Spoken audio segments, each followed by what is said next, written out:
Bonjour à tous et bon réveil sur Canal 3 et Actu Matin. Merci de prendre ce rendez-vous de l'information et merci donc de démarrer également votre journée du mercredi 23 décembre 2020 avec nous. Wakhabali Para, bonjour. Bonjour Christian et bonjour à tous. On va vous retrouver tout à l'heure dans la une des journaux. Jour de verdict hier mardi au tribunal de première instance de première classe de Cotonou au procès dans le dossier fraude au concours de 100 auditeurs de justice.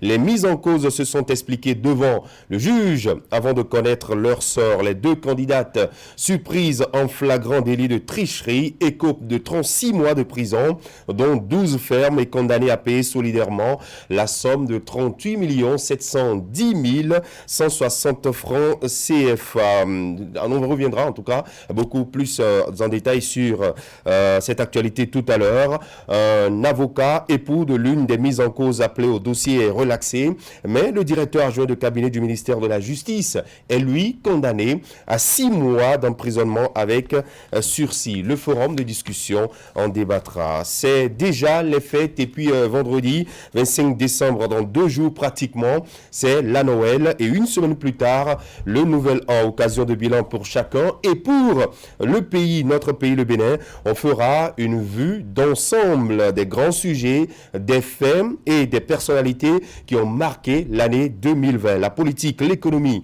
l'éducation, la santé et les acteurs de premier plan qui ont joué un rôle tout particulier. Le plateau du débat s'y consacre certainement de grands moments de rétrospective. Restez donc avec nous sur Canal 3 et Actu Matin.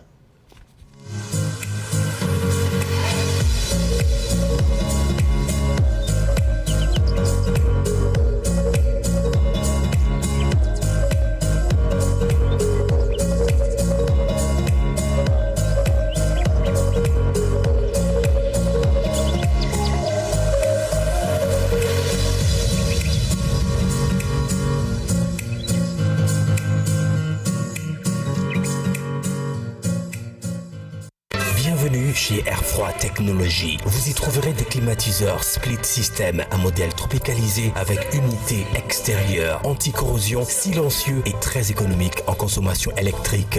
Vous avez la possibilité de rechanger toutes les pièces possibles en plus d'un service après-vente assuré sur tous vos achats. Pour tout contact, appelez au 00229 21 32 65 43 61 17 63 77 ou visitez notre showroom juste en face de l'église Saint-Jean à Cotonou. Avec la qualité des climatiseurs à Airfroid Technologies, économisons l'énergie électrique. Airfroid Technologies, King Mensa vous le conseille.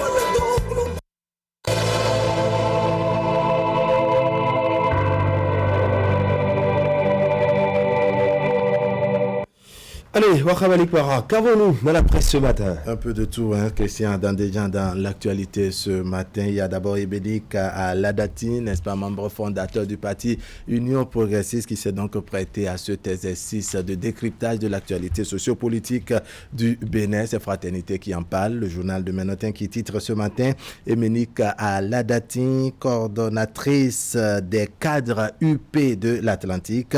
Le développement du Bénin est aujourd'hui mieux pensé, planifié et opérationnalisé.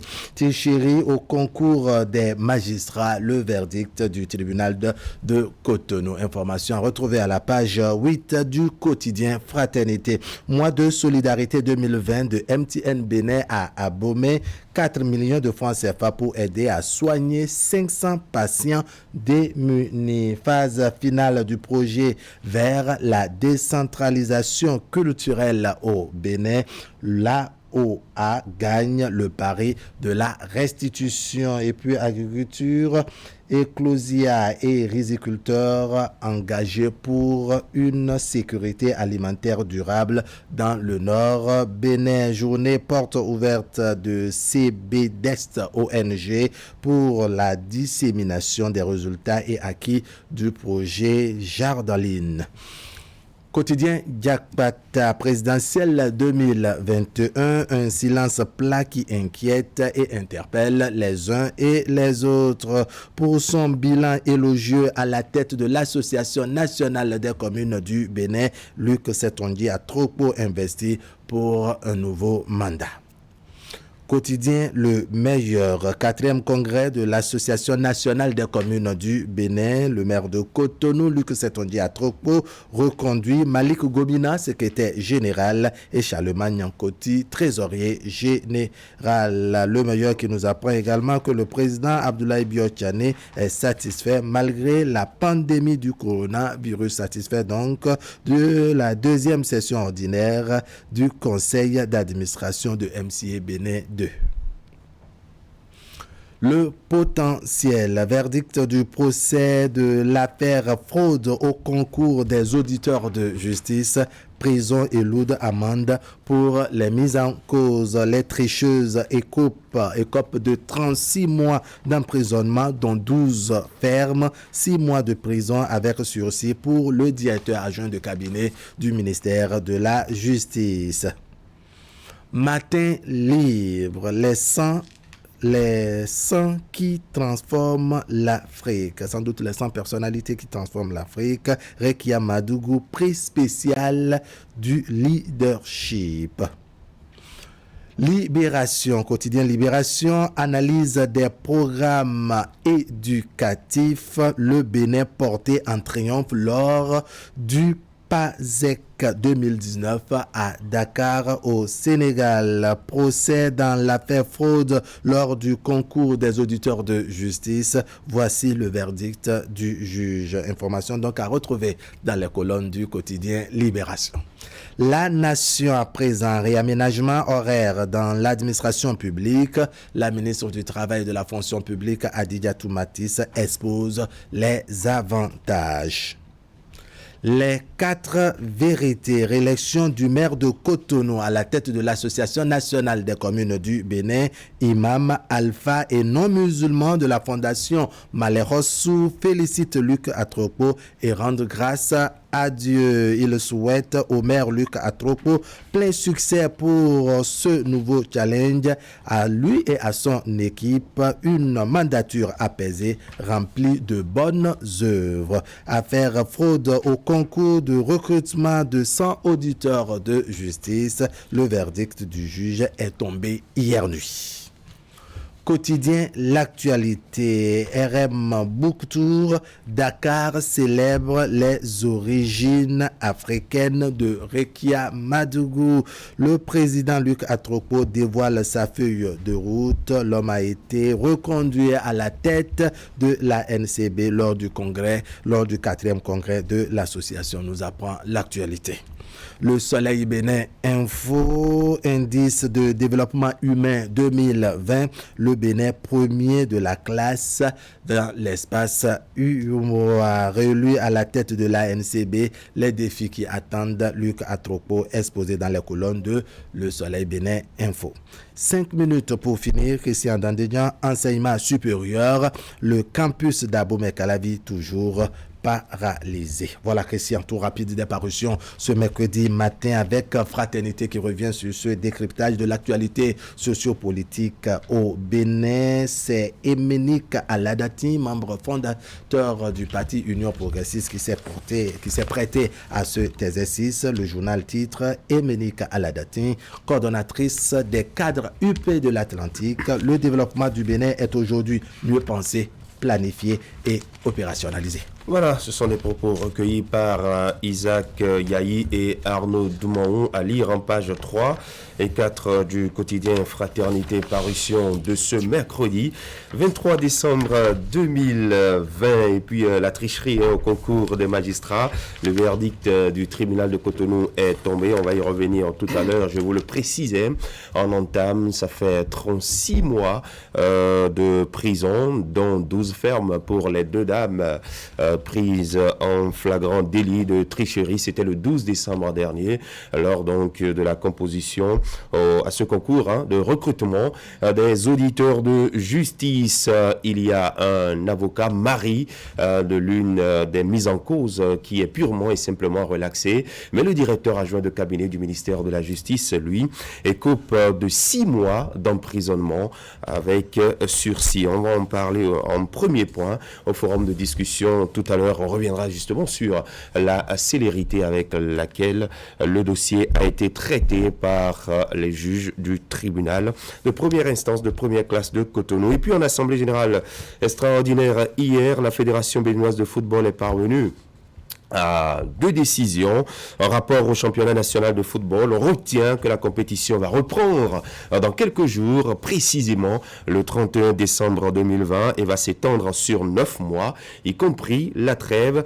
Et c'est ce que précise ce matin le quotidien Fraternité. 40 clubs répartis en 10 poules vont discuter donc la compétition. On va en parler en pêle-mêle au forum de discussion tout à l'heure avec l'ensemble des débatteurs. Sur Actu Matin, après la une, vous avez en fin d'édition la revue de presse. Séraphin Sion lit pour nous déjà le contenu de l'actualité publiée dans la presse nationale. Mais avant, en plateau, vous aurez donc l'actualité à travers le mini-journal. Présentation Ingrid Day. Bonjour, bienvenue. Oui, merci Christian. Bonjour et bonjour à tous. Au sommet de l'actualité, le 4e congrès ordinaire de l'Association nationale des communes du Bénin. Les maires des 77 communes se sont retrouvés lundi dernier pour faire le point des diligences accomplies. Ces 5 dernières années, le bureau de l'association a été renouvelé à l'occasion. Les YOM des communes de Copago et de Djougou sont déterminés à donner un nouveau souffle de vie à leur culture. En témoigne l'organisation d'un séminaire linguistique samedi dernier à Djougou. Les assises ont permis aux participants de réfléchir sur les problèmes qui minent la culture YOM. Voilà, le développement de ces titres dans un instant après la pub.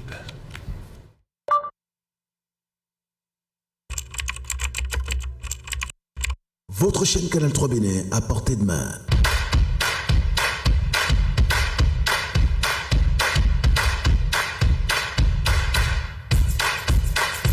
Découvrez désormais depuis votre smartphone ou tablette toute l'actualité nationale et internationale, vos émissions préférées de la chaîne Canal 3 en live 24/24, où que vous soyez, à travers son application disponible en téléchargement libre sur Play Store. Canal 3 est sur le www.canal3television.com. Vous êtes les bienvenus. Canal 3, la passion de l'image.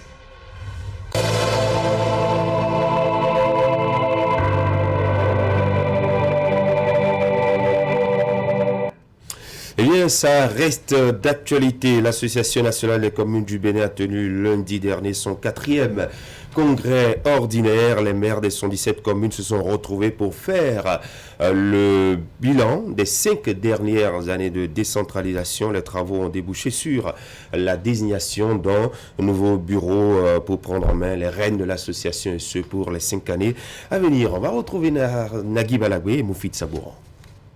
Nous pouvons aujourd'hui affirmer que la mission a été accomplie. C'est la fin d'une mandature et le début d'une autre. L'Association nationale des communes du Bénin procédait ainsi à l'ouverture de son 4e congrès ordinaire, essentiellement consacré à la clôture du mandat finissant, ainsi qu'au renouvellement de ses instances dirigeantes. Mais avant, il a fallu faire un tour d'horizon des acquis et des réalisations ces 5 dernières années. Nous pouvons aujourd'hui affirmer que la mission a été accomplie.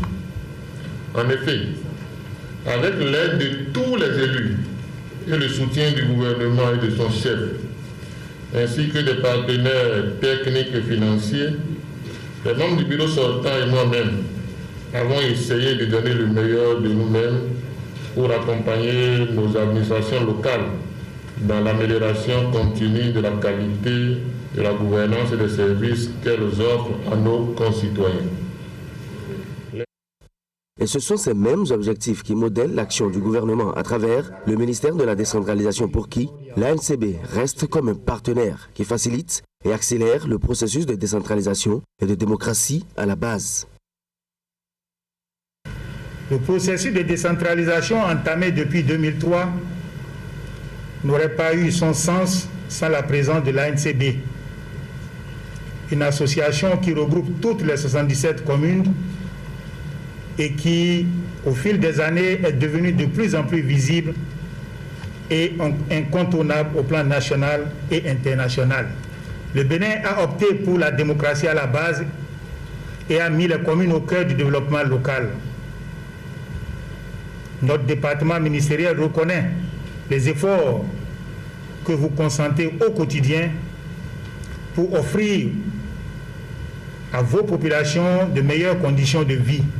Il sera procédé donc au terme de ce 4e congrès à la mise en place de nouveaux bureaux, à charge pour lui de conduire les destinées des 77 collectivités décentralisées, et ceci pour les 5 prochaines années. Et voilà, on va rester toujours avec l'Association nationale des communes du Bénin. Vous entendrez dans un instant son président, Luc Atropo, Ingrid Day. Oui, Christian, Luc Atropo a remercié ses pairs pour la confiance à lui renouvelée, rappelant dans le même temps les défis qui attendent la nouvelle équipe. On l'écoute. Nous voici à la fin de notre congrès et je vous félicite à nouveau pour avoir fait le déplacement et pour la qualité de vos contributions à nos travaux. Je vous remercie aussi et surtout de m'avoir reconduit dans mes fonctions de président de notre association. Je vous remercie de cet honneur que vous m'avez fait. Je vous adresse au nom de mes collègues membres du nouveau bureau notre gratitude pour la confiance que vous nous faites en nous portant à la tête de notre association. Je rends également hommage au gouvernement et à son chef, le président Patrick Talon, ainsi qu'aux partenaires techniques et financiers pour leur précieux concours aux conseils municipaux, communaux et locaux en vue du développement de nos localités. À tous les membres du bureau sortant ainsi qu'au personnel de l'ANCB, j'adresse mes félicitations pour le travail qu'ils ont abattu au cours du mandat échu. Nous, membres du nouveau bureau, nous comptons sur votre accompagnement et votre soutien pour réussir notre mandat. Nous nous engageons à assumer pleinement notre rôle et notre devoir pour un processus de décentralisation plus efficace au service du développement. Chers collègues, mesdames et messieurs, le chantier des défis à relever est évidemment vaste. À cet effet, il nous faudra faire encore un état des lieux pour répertorier les acquis et les faiblesses de la décentralisation au Bénin. Œuvrer à l'amélioration du recouvrement des tâches au profit des communes à travers une meilleure synergie d'action entre les services centraux déconcentrés, les PTF et les communes.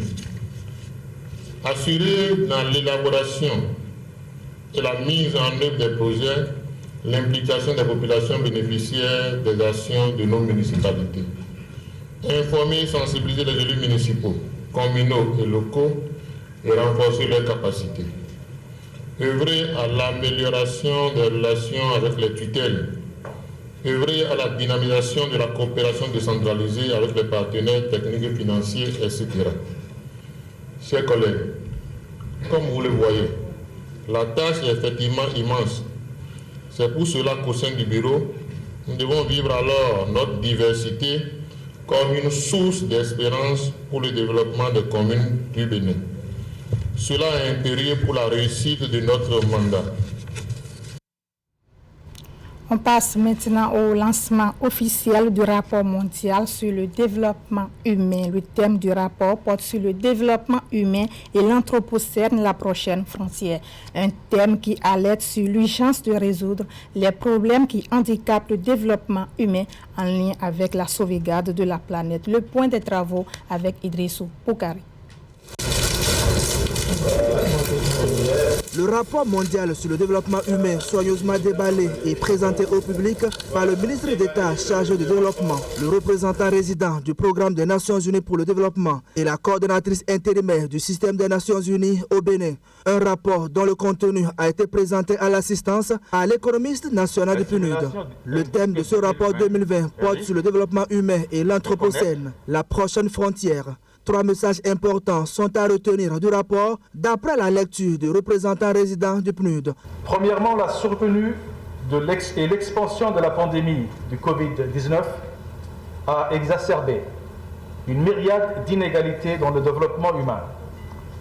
Covid-19 s'est répandu dans le monde interconnecté, prenant racine partout où il a atterri et prospérant en particulier dans les fissures des sociétés, paralysant ainsi les efforts pour contrôler le virus.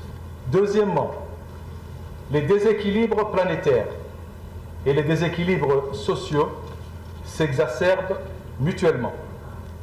Troisièmement, du fait des nombreuses pressions de l'activité humaine sur la nature, l'environnement et l'écosystème, la civilisation humaine entre maintenant dans une nouvelle époque géologique, l'Anthropocène. 2020 a été marqué par plusieurs crises. D'abord, la crise sanitaire liée à la pandémie de Covid-19 et la crise économique mondiale. À cette crise s'ajoute le phénomène des inondations au Bénin qui a provoqué une vingtaine de morts et la destruction des milliers d'hectares de production et des milliers d'habitations.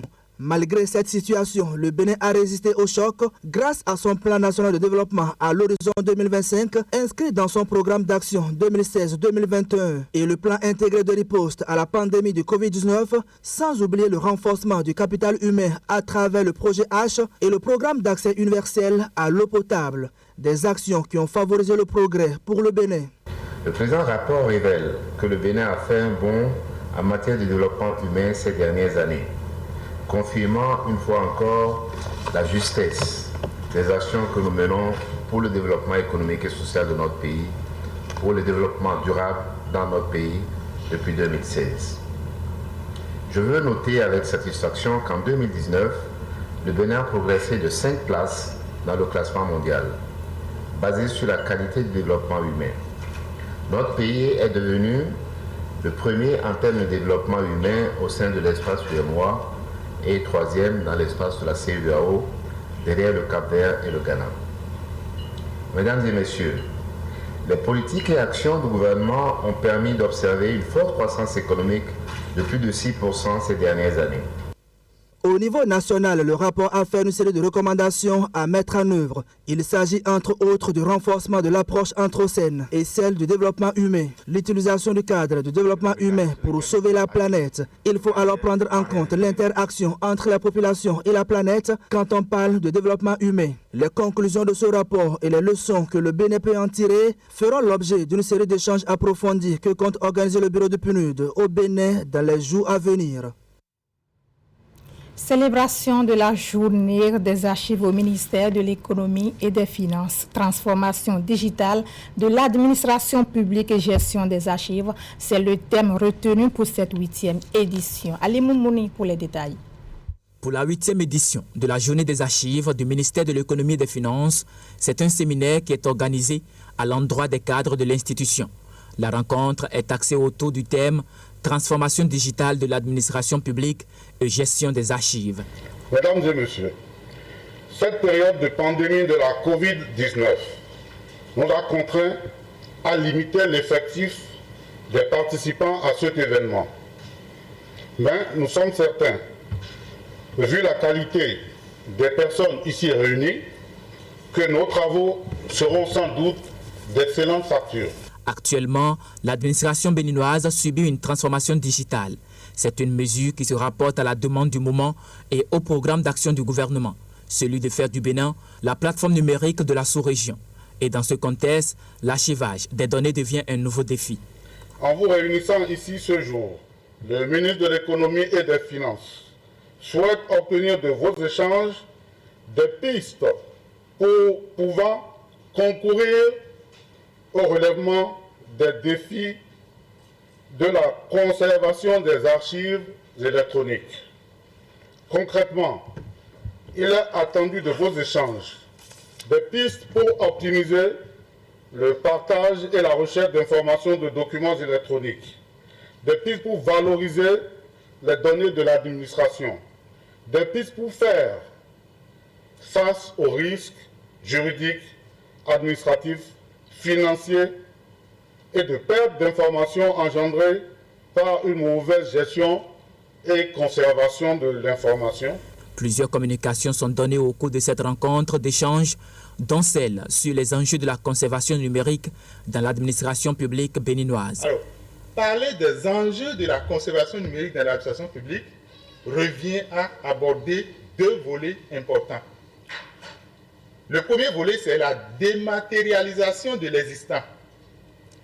Comment est-ce qu'on fait pour que tout ce qui existait puisse être dématérialisé? Et aussi la mise en route de projets de gestion électronique des documents et de systèmes d'archivage électronique pour l'administration publique. Au terme de la rencontre, des recommandations issues des débats seront faites au ministre de l'économie et des finances. Ceci pour faciliter la préservation et l'archivage des données de l'institution. L'Association des rois de l'ère culturelle Koura et Ani a organisé samedi dernier sa 13e rencontre annuelle à Péroussourou, un arrondissement de la commune de Bassila. La rencontre a permis aux participants d'échanger autour du thème « Lutte contre la pandémie du Covid-19, rôle des chefferies traditionnelles ». Abdou Sabi Idrissou. La valorisation et la promotion des us et coutumes rythment toujours la vie associative des communautés Koura et Ani.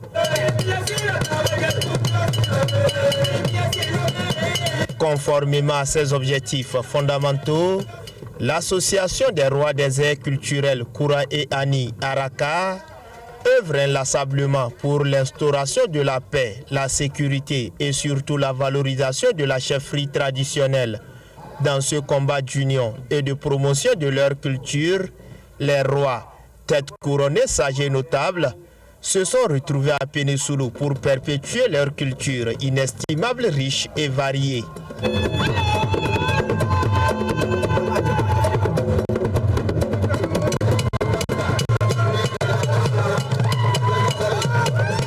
Rendez-vous culturel annuel et identitaire, l'Araka qui renforce les liens de fraternité et de solidarité entre les filles et fils de ces deux communautés, est soutenu par le prince honoraire Filkibiru Tassou Zakari. Chère Majesté, Mesdames et Messieurs, le sens de Araka, je l'ai compris très tôt et c'est ce qui a nourri ma motivation, ma disponibilité et mon engagement pour l'initiative. Des années durant, j'ai assuré l'appel des rois pour que l'association montre à la face de tous que nous, culture Ani, Koura et Kotokoli, avons une identité à préserver, une culture et une chefferie à valoriser. La valorisation de la culture Koura et Ani est donc l'une des missions fondatrices de cette association qui s'appuie sur ses valeurs et traditions pour construire un développement social et une économie endogène durable. La culture contribue toujours au processus de développement par des messages qu'il véhicule et qu'il éveille nos consciences.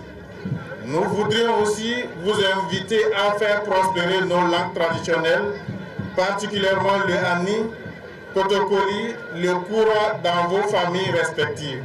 La crise sanitaire mondiale due à la Covid-19 n'a nullement ébranlé la marche de ce creuset vers l'enracinement de sa culture.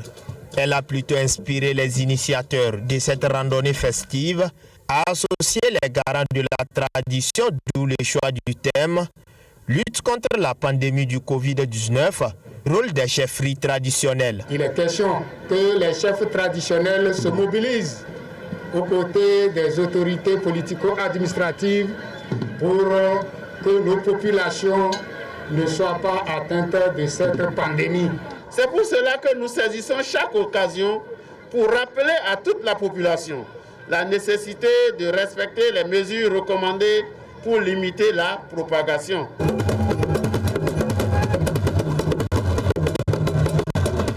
Outre ces danses, grande attraction de cette 13e édition, les jeunes se sont rivalisés d'ardeur et d'endurance, ceci à travers la lutte traditionnelle. On reste avec Abdou Sabi Idrissou pour parler maintenant des Yowa des communes de Kopago et de Djougou. Ils ont organisé samedi dernier un séminaire linguistique pour réfléchir sur les problèmes qui minent la culture Yom. Il y a certains pans de notre culture qui sont en train de s'effondrer. Et a donc constaté avec amertume que les rites Yom sont en perte de vitesse. Les Yowa ont jugé nécessaire de s'unir pour valoriser leur culture. Le présent séminaire linguistique de l'ère culturelle Yom qui se tient à Djougou offre l'occasion aux Yowa de Kopargo et bien évidemment de Djougou de réfléchir sur la sauvegarde et la promotion de leur culture ancestrale. Le séminaire linguistique et le festival de l'ère culturelle Yom auraient eu lieu en mars 2020 si la Covid-19 n'était pas arrivée. Notre souhait aujourd'hui est de faire taire nos divergences, de regarder dans une même direction afin que la Commission nationale linguistique Yom et la culture Yom voient de beaux jours pour le développement du Yoro. L'initiative émane de la commission linguistique Yom qui s'est assignée, entre autres missions, la promotion de la culture Yom. Une noble ambition qui augure d'un lendemain meilleur pour les filles et fils de l'ère culturelle Yom, saluée à juste titre par les autorités politico-administratives. Je pense que c'est l'occasion pour nous de saluer tous ceux qui ont travaillé dans l'ombre pour nous réveiller de notre long sommeil, ce qui a abouti ou a permis la tenue ce matin de cette séance, de ce rendez-vous. Moi, je voudrais simplement exprimer ma joie que nous puissions ce matin nous retrouver ici afin de penser au futur et à notre passé. Parce que, on l'a dit, chaque génération a le droit de léguer ce qu'elle a acquis. Au cours de ces assises, une communication sur les origines du peuple Yom, son parcours et sa tradition aura permis à l'assistance de mieux connaître ce vaillant peuple. Elle a abouti à la formulation de plusieurs recommandations dont l'application permettra à la génération montante de retrouver son identité culturelle. Comme proposition, nous avons souhaité que certains événements culturels qui sont soit annuels, décennaux ou même quinquennaux soient réorganisés pour que ça soit offert comme aux autres peuples, comme n'est-ce pas, des produits touristiques. Et à titre d'exemple, nous avons parlé de la fête des divinités. Nous avons parlé des cérémonies funéraires que nous appelons Tepredjus ici, que nous organisons chaque année. Nous avons parlé aussi des circoncisions. Comme vous êtes dans la commune de Koparogo, vous allez voir que chaque année, il y a les cérémonies de circoncision qui s'organisent. Autant de richesses culturelles que les Yoa pensent promouvoir pour attirer de nombreux touristes. La requête de financement et les thèmes de référence, c'est autour de ce thème que s'est déroulée l'édition 2020 du Forum des partenaires au développement des communes du département du Mono. Il est organisé par la direction départementale du plan et du développement du Mono, COUFO, et vise à accompagner les collectivités locales dans la mobilisation des ressources. Après Grand Popo pour le compte du département du Mono, le COUFO a aussi eu droit à son édition 2020 du Forum des partenaires au développement des communes. Raymond Diossou et ses collaborateurs de la direction départementale du plan et du développement étaient en effet ce vendredi 18 décembre 2020 à Plaroué pour la circonstance. C'est un processus qui a commencé, ça fait un moment, ça fait déjà des années, une dizaine d'années. Nous tirons chaque fois les expériences, les leçons, parce que nous faisons un forum des partenaires. Et je dois vous dire que ça tend à s'améliorer avec les nouveaux conseils communaux. Est-ce que vous voyez? Et je crois que le développement, c'est un long processus. Et donc, c'est progressivement que nos maires pourront comprendre que ce projet est fondamental, est nécessaire, important, utile pour eux, pour aller au développement, parce que les ressources internes ne suffisent toujours pas pour faire le développement, pour élaborer et mettre en œuvre des projets. Et donc, les communes ont besoin forcément des partenaires au développement pour élaborer et pour mettre en œuvre leurs projets, pour avoir des financements. Dénommé Forum des partenaires au développement, FOPAD, des communes du département du COUFO, la rencontre est annuelle.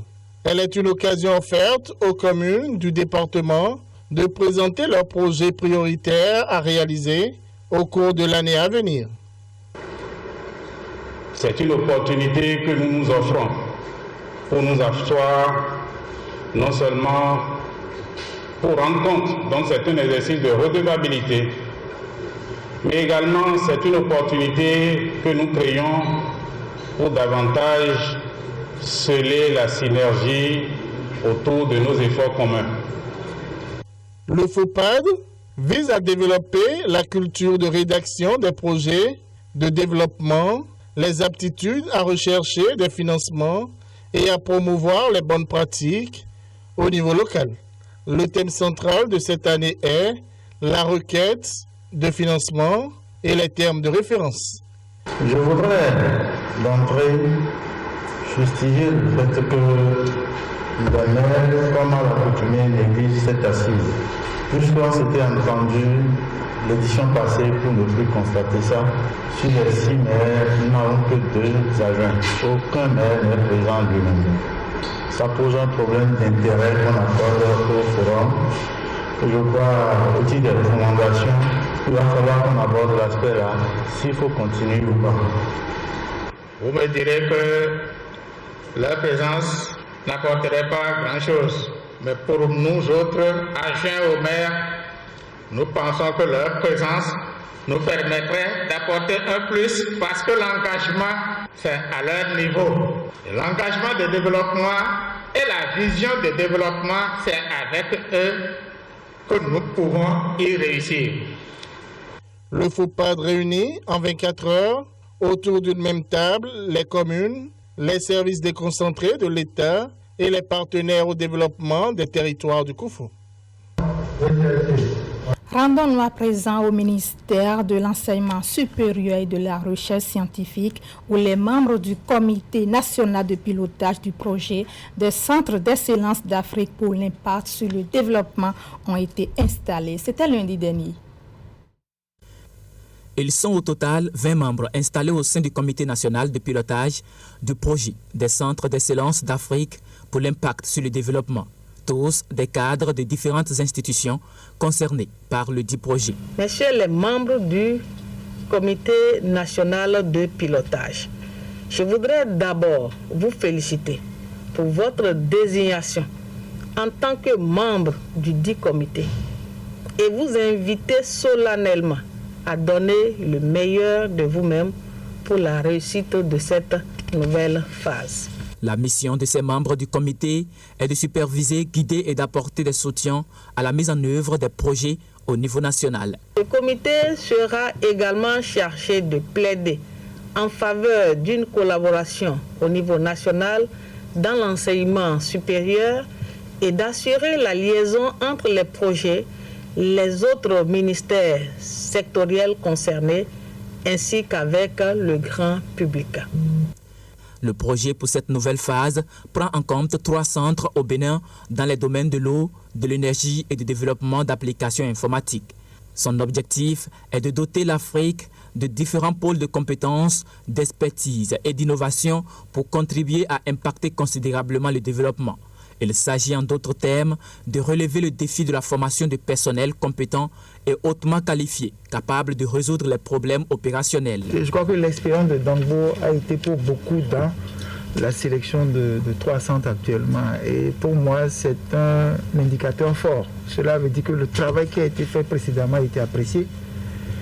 Et les autres équipes s'en sont inspirées. Je me rappelle qu'au début, nous nous sommes appuyés justement sur cette expérience. Nous avons invité toutes les équipes qui étaient intéressées par la candidature à se rapprocher de Dangbo pour capitaliser un peu cette expérience. Le projet des centres d'excellence d'Afrique pour l'impact sur le développement est cofinancé par la Banque mondiale et l'Agence française de développement. Ainsi s'achève cette session d'information. Merci de nous avoir suivis. L'information continue sur Actu Matin, Christian. Merci à vous, Ingrid. Très bonne journée du mercredi. Merci. Mesdames et messieurs, vous restez en place. On va retrouver les débatteurs de tous les matins, ce matin encore, pour revenir un peu sur quelques sujets d'actualité et faire, pourquoi pas, le bilan de cette année 2020.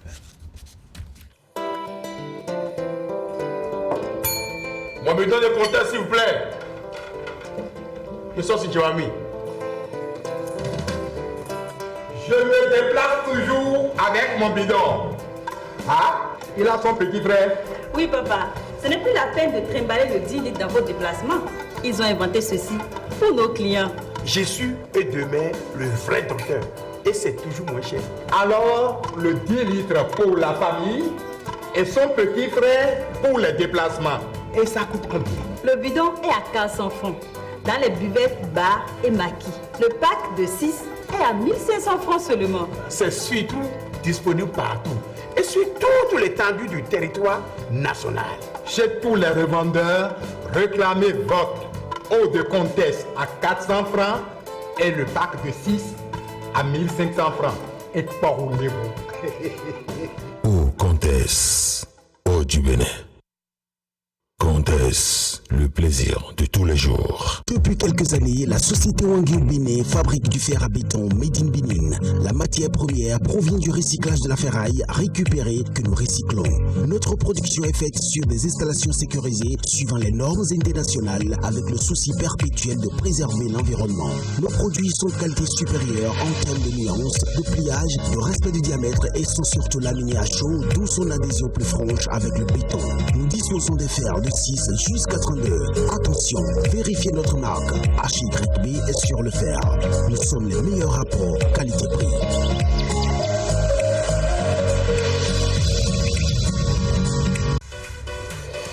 LBM vous souhaite joyeux Noël et bonne fête de fin d'année. Du 15 décembre au 5 janvier, elle vous offre jusqu'à 25% de réduction sur la location de la Ford Everest, un véhicule tout-terrain et très confortable pour tous vos déplacements. Profitez de cette belle opportunité en appelant tout de suite le 60 60 60 01, le 60 60 60 63 ou le 95 16 00 02. LBM, notre passion vous transporte. A+ et Canal+ University lance Rions Plus, un appel à projet pour la production de programmes courts, humoristiques à destination des talents africains. Inscrivez-vous sans tarder pour exprimer votre créativité à travers un format moderne, original et dynamique. Les dépôts de projets se feront du 14 au 24 décembre 2020. Toutes les informations et conditions de participation sont disponibles sur le site web www.a-plus.com.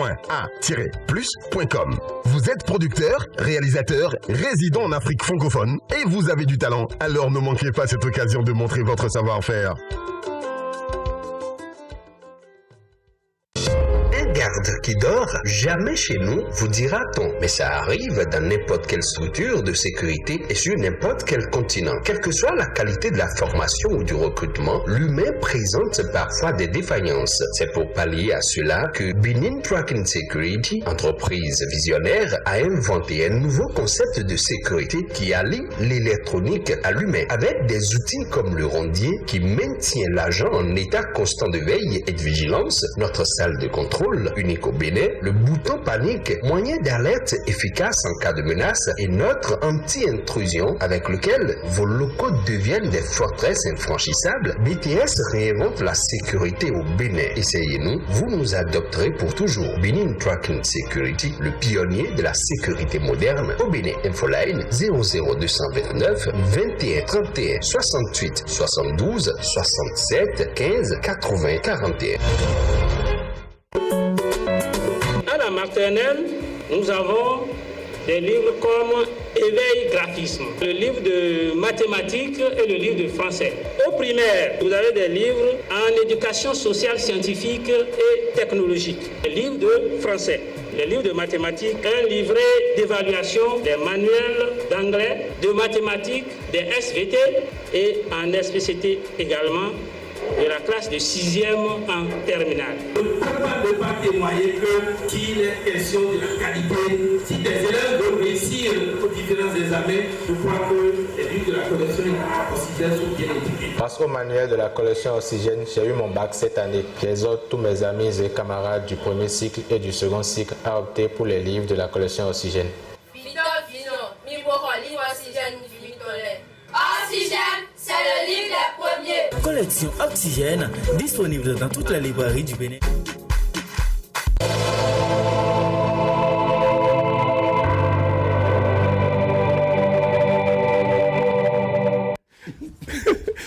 Bonjour chers messieurs, bonjour André, bonjour Akimé. C'est aussi drôle. C'est Akimé. Akimé en abacos. Carrément. Pour des événements spéciaux, il faut prendre. C'est un événement spécial aujourd'hui. Ah oui, il faut pas. C'est son jour de mariage. Merci.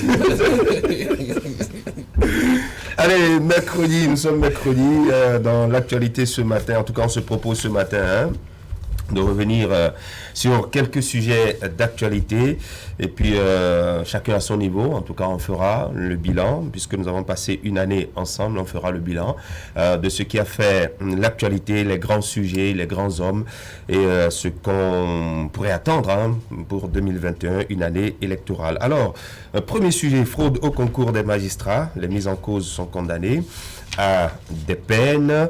On connaît le verdict donc du tribunal de première instance de Cotonou, pratiquement une semaine après l'acte qui a été posé. On se rappelle que c'était le samedi 12 décembre dernier. Le procès est allé un peu plus vite, de cette célérité dans le traitement du dossier. On va en parler avant de revenir donc sur le contenu du verdict. Herman Parfait, Adiabossou, tout le monde est désormais fixé.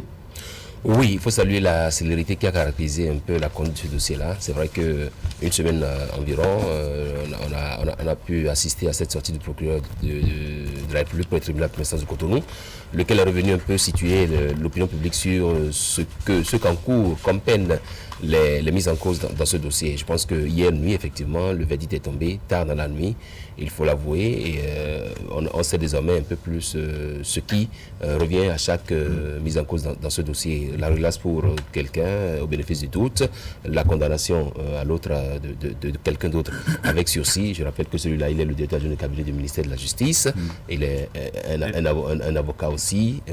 Et puis les deux dames mises en cause ont été condamnées à des peines de on reviendra sur ces différentes peines. Juste montrer qu'effectivement, c'est un soulagement quand même pour ceux qui ont pris part à ce concours et qui, au lendemain de la sortie du procureur, sur les réseaux sociaux, les commentaires sont allés dans tous les sens, nous faisant croire qu'on n'allait pas frapper fort. Je pense que c'est un signal qui est... Une autre manière de faire les choses au Bénin, Akimé? De toutes les façons, on ne peut pas s'attendre à mieux, puisque la gouvernance a été placée sous le signe, je dirais, des sanctions, bien entendu, qu'elles soient positives ou négatives, l'impunité. Voilà, j'y arrive, je trouve le mot approprié. Et donc, pour un concours qui a été émaillé d'irrégularité, il y a eu une flagrance délit. C'est de ça que les questions, on appelle déjà un flagrant délit, bien entendu.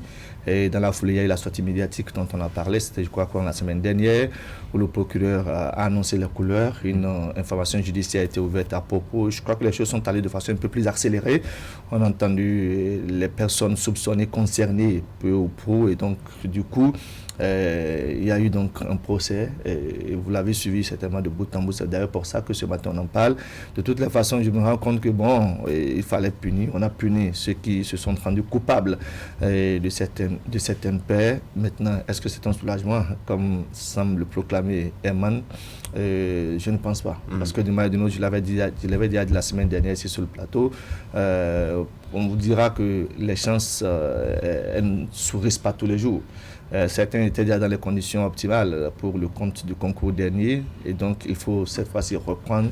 Je vais espérer que ces personnes auront encore la baraka pour que les choses passent dans des conditions plus intéressantes. Mais toujours est-il que des personnes ont été soupçonnées, des personnes ont été entendues, des personnes ont été rendues coupables et la sanction est tombée. Je vais espérer aussi, et là c'est la deuxième espérance que on prendra les dispositions idoines pour que à l'avenir, qu'on n'ait plus à assister à des situations de genre, parce que je l'avais dit aussi la semaine dernière, les concours de recrutement sont des défis de transparence et il faut chaque fois travailler à les relever. Oui, André Douce. Non, mais je pense aussi que ça ne peut pas être un soulagement pour les participants à ce concours, puisque de toute façon, ils devront faire davantage d'efforts, dépenser de l'énergie pour à nouveau se remettre dans les conditions pour participer à ce concours s'il est repris. Ça ne peut pas être un soulagement non plus quand on sait que oui, on a beau condamner les mises en cause à n'est-ce pas, non seulement à des peines d'emprisonnement, mais aussi au paiement d'un certain montant qui, me semble-t-il, ne représente qu'une partie du montant investi par la caisse, n'est-ce pas, du Trésor public pour organiser ce concours. Donc on ne peut pas considérer que c'est un soulagement, c'est une perte de ressources publiques pour le pays. Et je voudrais aussi observer que c'est quand même osé. C'est quand même osé. On parle ici de la justice, on parle de magistrats, et que nous n'ayons réussi, n'est-ce pas, à envisager passer à ce concours-là, pas à tricherie, je crois que c'est quand même extraordinaire. Et en plus, dans ce contexte aujourd'hui, où l'on sait que lorsque vous vous rendez coupable, n'est-ce pas, d'actes répréhensibles, eh bien, on vous frappe sérieusement. Vous voyez, les prisons aujourd'hui sont tout à fait, enfin, sont moins dépeuplées qu'avant, justement, entre autres, à cause donc des faits de corruption et consorts. Et aussi, vous releviez tantôt la diligence, n'est-ce pas, dont on a fait preuve dans cette question. Je crois que ça concerne la justice. Il me semble qu'on peut être mieux servi que par soi-même. Donc, cette célérité qu'on a observée, je pense aussi qu'il était question aussi de marquer les esprits. De rapidement éteindre la polémique qui a commencé donc à s'enfler autour de la question, autour de cette tricherie. Ça a été fait, c'est tant mieux, mais espérons que vraiment les prochains concours puissent échapper complètement, n'est-ce pas, à ces velléités-là, à ces tentatives donc, de tricherie. C'est quand même triste, et c'est d'autant plus triste qu'on évoque ici un responsable administratif. Un responsable administratif, c'est pas bien. Il faut que vraiment, parfois nous sommes un peu têtus. Voilà, je crois que c'est déjà bien que les uns et les autres aient pu donc connaître le sort et subir notamment la rigueur de la loi. Oui, parlons justement des sorts. Les deux dames me rappellent qu'elles ont été condamnées à 36 mois. Ça fait pratiquement 3 mois d'emprisonnement, dont 12 fermes et 24 avec sursis par la suite. Et condamnées à payer solidairement la somme de 38 millions de francs CFA. Et puis, le directeur adjoint de cabinet, Rabalik Para, qui écope de 6 mois d'emprisonnement avec sursis pour son implication dans le dossier. Oui, je crois que le soulagement, ce n'est pas à l'endroit des participants à ce concours. Le soulagement, c'est peut-être à l'endroit de tout le peuple. En ce sens que ça vient donner leçon à ceux qui tapis dans l'ombre, envisagent les tricheries, les fraudes un peu partout. Vous savez, comme l'a dit Akimé, l'organisation des examens, l'organisation des concours, ce sont les défis de transparence et qu'il faut travailler à les relever davantage. Ce qu'il faut souhaiter pour les prochaines fois, la célérité avec laquelle on a organisé, dois-je dire, le jugement de ces personnes impliquées, il faut souhaiter qu'on puisse accélérer l'organisation très prochaine donc de ce concours, de manière à ce que les personnes crédibles qui souhaitaient aller et faire et produire du jus de cervelle et s'en sortir, vraiment que ces personnes puissent se rattraper. C'est fondamental, puisque si on organise le concours, ça sous-entend que le besoin des auditeurs de justice est là, et c'est justement pour cela que le concours a été organisé. Maintenant, il est déplorable, n'est-ce pas, de souligner que dans le lot, on trouve un cadre de l'administration, d'abord spécialiste des questions de justice, le directeur adjoint donc de cabinet, pour son implication d'une manière ou d'une autre dans cette affaire-là. Moi, je crois qu'on a dans l'administration encore des personnes têtues, n'est-ce pas, et qu'il faut davantage verrouiller les choses pour les décourager. Vous savez, on l'avait dit sur ce plateau, à l'avènement de ce régime, une des grandes décisions prises, c'était l'annulation des concours par le passé. Maintenant, on constate que malgré les mesures prises par le régime, par le gouvernement, par le ministère chargé de l'organisation des concours désormais, donc le ministère de la fonction publique, il y en a qui multiplient d'ingéniosité, n'est-ce pas, pour frauder, pour tricher. Maintenant, ce qu'il faut faire, c'est que dans les prochaines fois, on veille davantage à ce que la sécurité soit renforcée. On a permis, au cours du concours, n'est-ce pas, que les candidats, n'est-ce pas, aient sur eux des téléphones portables. Les téléphones portables, désormais, en tout cas avec ce cas-là, on doit considérer les téléphones portables comme des documents compromettants lors des concours, que tous les candidats puissent se débarrasser donc de ces documents. Et là, quand on trouve cela chez quelqu'un, ça devient synonyme c'est passé où donc cette célèbre formule, débarrassez-vous des documents compromettants toutes les fois qu'on se retrouve en salle de composition? Non, c'est vrai que pour des concours donnés, nous sommes en matière juridique ici, et c'est déjà arrivé plusieurs fois fois sur le campus que des professeurs proposent des épreuves et qu'ils autorisent les étudiants à utiliser, y compris le code pénal, le code civil, tout code. Hein. Donc ça peut arriver qu'on dise l'épreuve est si bien composée qu'on puisse permettre aux étudiants ou aux candidats de pouvoir étudier tout ce qu'ils veulent. Mais si c'est précisé. Maintenant, je parle de soulagement parce que justement, Wahab a bien fait de rappeler ce concours qui a été annulé par le régime Patrice Talon, mais on a assisté qu'à l'annulation du concours. Nulle part dans la décision, il y a eu personne qui soit poursuivi ou personne qui soit poursuivi même sur le plan pécuniaire pour qu'on puisse nous dire on a organisé tel concours, ça nous a coûté 10 milliards de francs CFA ou 20 milliards de francs CFA qui rembourse au moins 50 millions ou 500 millions de francs CFA dedans. Donc on a juste annulé le concours. Alors qu'ici, le soulagement c'est que ils ont au moins, même si c'est une partie du montant qui a servi à organiser le concours, 38 millions de francs CFA qui sont condamnés à payer solidairement, ça permet de savoir désormais que quand vous faites quelque chose, vous êtes puni et vous devez répondre au moins sur ce plan-là. Ensuite, soulagement à un deuxième niveau. On a juste surpris 2 dames. Une dame en train d'échanger par téléphone, d'après ce qu'on nous a dit, même si dans les faits, ça ne transfère pas clairement, et l'autre qui aurait le corrigé ou des éléments du corrigé type. Ce n'est que 2 éléments qui ont été surpris. Qu'est-ce qui vous dit que dans le lot, une fois que l'épreuve va fuiter, qu'est-ce qui nous dit que ce n'est pas ce que les 100 qui devraient être retenus à l'issue de ce concours-là n'ont pas déjà le corriger et qu'il y a d'autres peut-être qui ont été assez ingénieux pour ne pas aller en salle de concours avec ces éléments. Je pense que soulagement pour ceux qui entre-temps sont allés juste un peu comme l'a dit Akimé, en se comptant sur leur baraka, en comptant sur tout ce qu'ils ont bûché dans la tête, en comptant sur leur bon Dieu pour pouvoir s'en sortir et qui aujourd'hui se rendent compte que désormais pour organiser un tel concours, il va falloir prendre des mesures, mais des mesures très sûres, très précises pour qu'on ne se retrouve pas dans pas votre avis. Le débat de soulagement, enfin, on va pas trop pipiloter. Non, il a apporté des éléments. Dans un des éléments, il semble s'être encore enfoncé davantage. Parce que quand vous dites qu'on a surpris que 2, et qu'il aurait peut-être eu d'autres qu'on n'a pas c'est une supposition qu'il fait. Si vous supposez ainsi, supposez alors que les concours qui ont précédé aussi avaient eu des personnes qui ont triché ou qui avaient des épreuves qu'on n'a pas pu, qu'on n'a pas su. Pourquoi pas? Pourquoi pas? Étant donné que c'est des humains qui proposent des épreuves, ça peut arriver. Et là, on va l'écouter. C'était juste ce que je voulais faire relever. Maintenant, si me dit qu'on peut aussi remonter à plusieurs autres concours, oui, c'est des humains.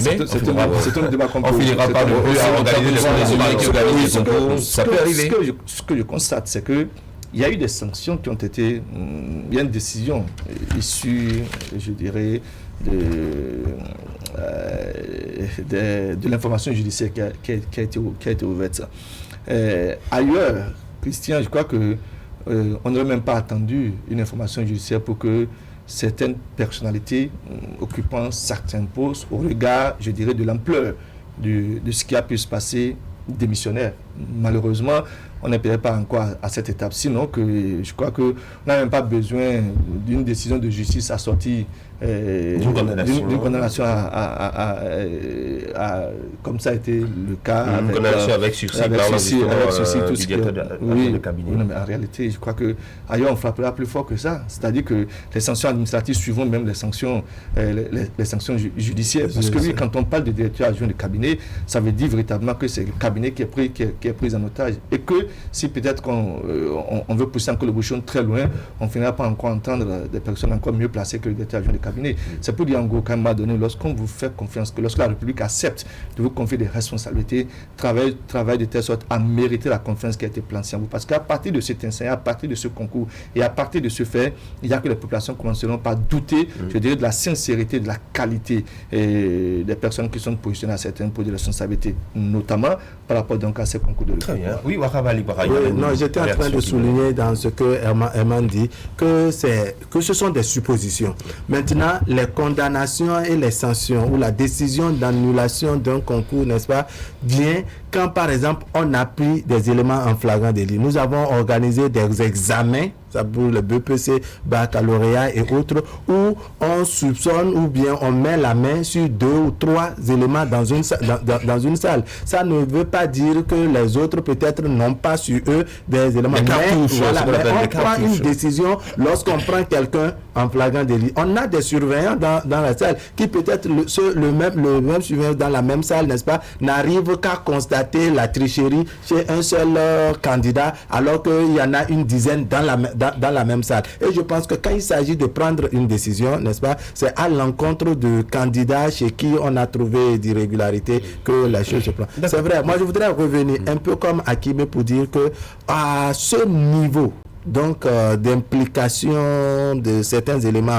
dans cette tricherie, notamment le cabinet de certaines autorités, notamment le cabinet du ministère de la Justice, je pense que ça pose un véritable problème. Il s'agit quand même d'un cabinet et que c'est une question de confiance qu'on porte, qu'on accorde à un individu, à une personne, lorsqu'on le met à ce niveau, à ce niveau-là. Nous parlons du ministère de la Justice, nous parlons du cabinet, et qu'une personne qui occupe cette place puisse se permettre une telle situation. Je pense qu'il faut taper davantage, il faut aller au-delà des sanctions donc judiciaires, pénales et appliquer ne serait-ce que des sanctions administratives pour décourager ceux qui, d'une manière ou d'une autre, sont tapis dans l'ombre et qui multiplient d'ingéniosité pour des tricheries. Vous n'êtes pas sans savoir que le gouvernement a mis en place des systèmes pour réduire le contact des humains. C'est-à-dire, dans cette politique de lutte contre la corruption,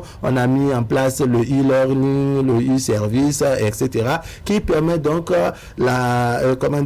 une utilisation ou bien une satisfaction des usagers de l'administration, n'est-ce pas, par l'internet et autres. Donc, éviter le contact entre humains. Cela évite alors la corruption. Mais, vu que les gens étaient déjà habitués à cette sale pratique, ils réfléchissent autrement pour contourner. Et c'est ça qui amène, quand on est directeur de cabinet, on n'a pas un budget spécial où on peut dire, bon, vous avez pu mettre la main pour voler quelque chose. Donc, on réfléchit autrement. On se trouve d'autres sources. Ok, d'accord. Je pense aussi qu'il ne faut rien exagérer non plus. Le directeur adjoint de cabinet dont il est question ici, je crois que c'est 6 mois qu'on a requis contre lui, avec sursis d'ailleurs. Il a été condamné à 6 mois. 6 mois, mais avec sursis. Ça veut dire peut-être que son implication peut-être pas aussi légère, mineur. Je ne voulais pas utiliser le mot mineur, mais ça veut dire que une condamnation reste une condamnation, même si le degré n'est pas. Je suis d'accord. Donc oui, n'empêche que même que ce soit administratif, que des acteurs de la justice. On parle, me semble-t-il, il y a même une femme d'avocat dans le lot. Vous voyez, voilà, justement, qui a été relaxé. Je crois quand même que moi, ça me pose un problème. C'est-à-dire, vous voulez juger des gens, en fait. Ceux qui allaient être recrutés, c'est ceux qui vont s'asseoir après et puis prendre des décisions concernant la vie des gens. C'est extraordinaire, mais il veut aller s'asseoir là-bas, pas tricherie. Alors, comment on a pu imaginer un tel...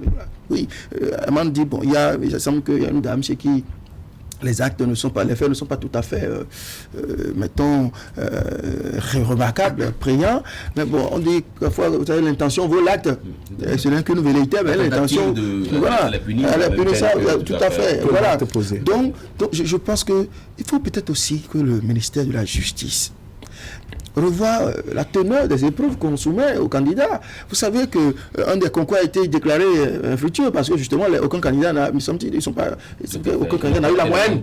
C'est 12 sur 20 ou un truc comme ça qu'on cherchait et qu'il n'y a pas eu un seul candidat qui a obtenu donc cette moyenne. Ça veut dire que on fait preuve d'un peu de trop de rigueur dans la composition des équipes. C'est vrai qu'il faut espérer que l'on recrute des auditeurs de justice vraiment de qualité et des gens compétents.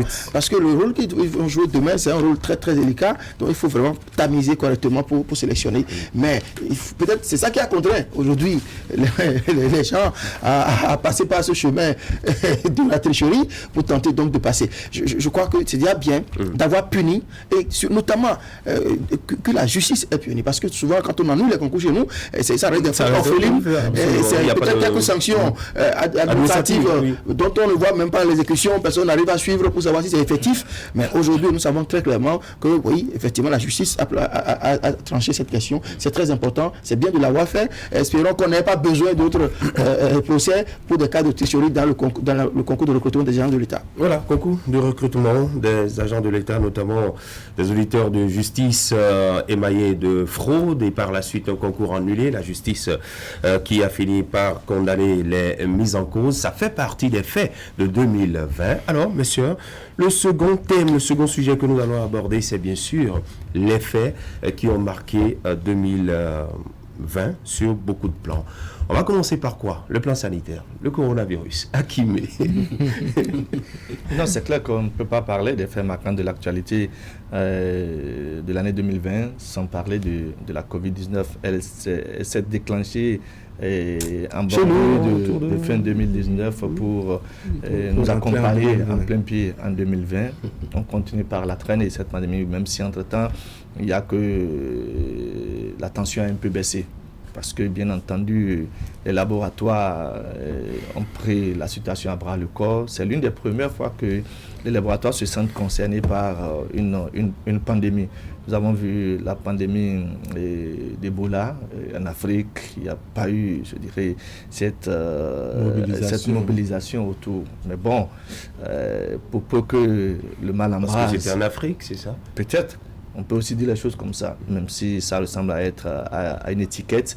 Mais on se rend compte que, bien, pour une fois que la pandémie est en train d'avoir raison beaucoup plus d'autres victimes de bien d'autres nationalités, eh bien, il y a une conjugaison d'efforts. Et vous avez remarqué que depuis environ une semaine, eh bien, on parle de l'expérimentation de ce vaccin au niveau de certains pays européens, occidentaux, pour dire les choses comme ça. Donc la pandémie de la COVID-19 reste une actualité très forte, un fait marquant de l'année 2020, à côté de l'annulation, de la condamnation des personnes relativement donc, au concours des auditeurs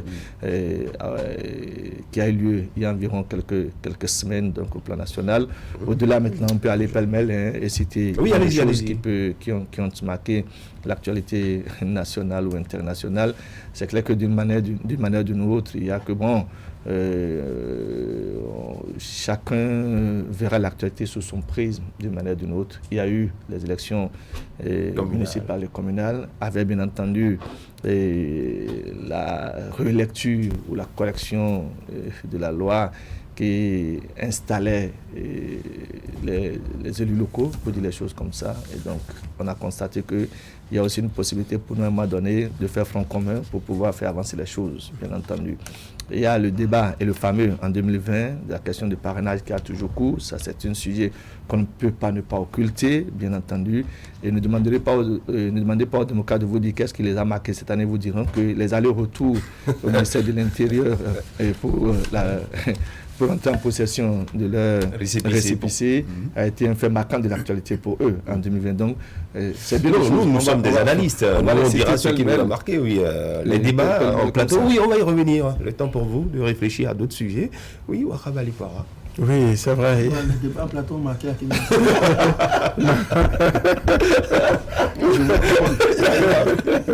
Non, mais je crois que s'il y a également un fait à retenir, c'est la résilience d'Atu Matin en dépit de tout. Vous n'êtes pas sans savoir que le coronavirus faisait peur à bien de personnes au point que pour avoir des invités sur le plateau, le risque de contamination, les nombreux passages ou les défilés de nos invités ici craignaient inquiétaient les nouvelles personnes qu'on invitait sur le plateau. Donc, au-delà de tout, d'une autosatisfaction, il y a qu'il faut reconnaître qu'on a tenu jusqu'à ce que l'année soit en train de s'achever. Je crois que à côté donc des élections communales et municipales qu'on a organisées, n'est-ce pas, il y a eu l'après-élection, c'est-à-dire la manière dont les conseils communaux ont été installés un peu partout. Donc, voilà, et la désignation des maires. Et Parakou reste le cas historique,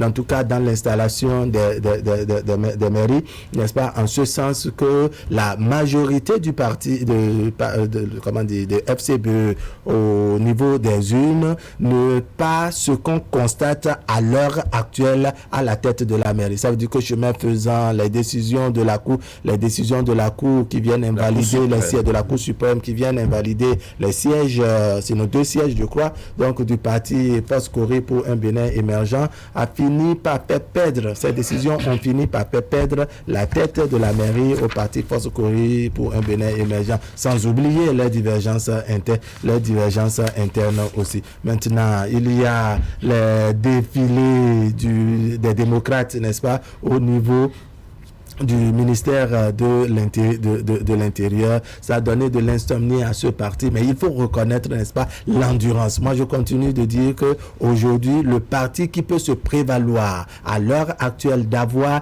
déposé un dossier sans tâche, apparemment, c'est le parti ça n'a pas empêché que le parti fasse des allers-retours.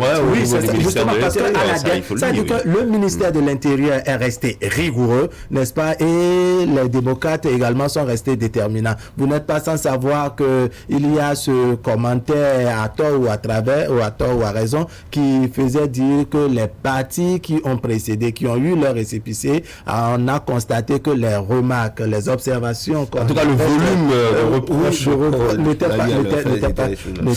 pas le même. On finira maintenant de parler des faits et revenir maintenant sur les personnes et les personnalités. Absolument. Je sais que le Béninois, il a un fait pour l'actualité politique. Mais moi, pas tout ce que Wahab et Hakime ont rappelé comme étant des faits marquants de l'année 2020. Il faut quand même rappeler au plan économique que le Nigeria nous a fermé la frontière au nez. Et donc, quand il parle de résilience, j'ai pensé qu'il allait faire le plan économique.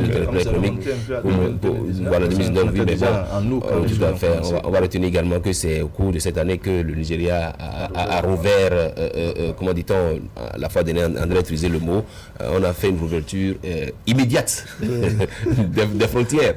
On va retenir également qu'en 2020, il y a eu la création d'autres tribunaux, des tribunaux qui rapprochent davantage le justiciable de ces tribunaux-là. Il y en a au nord.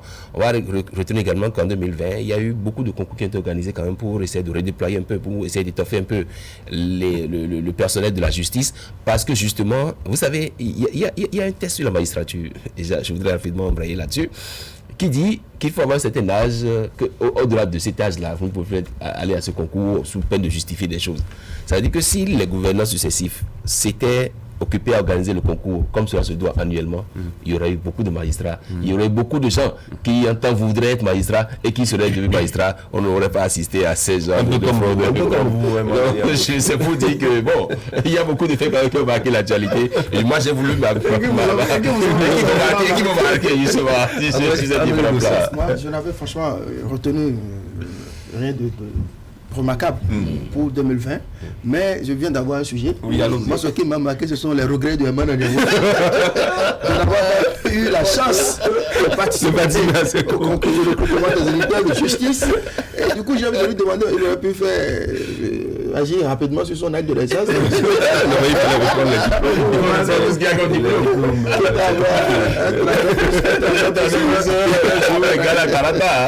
Non, mais fondamentalement, moi, je pense que franchement, 2020, je ne retiens rien de 2020, si ce n'est le coronavirus qui a tout bouleversé, qui a été le sujet fil rouge de cette année dans tous les domaines, dans tous les secteurs possibles.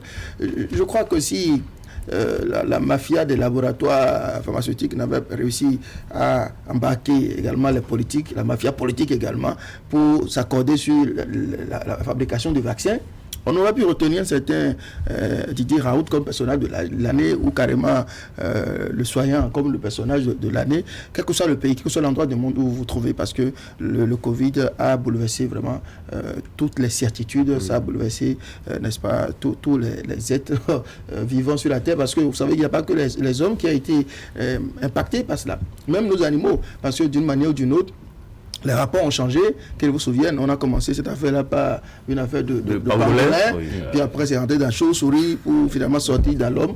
Bref, donc moi je tiens de... oui, finalement c'est nous.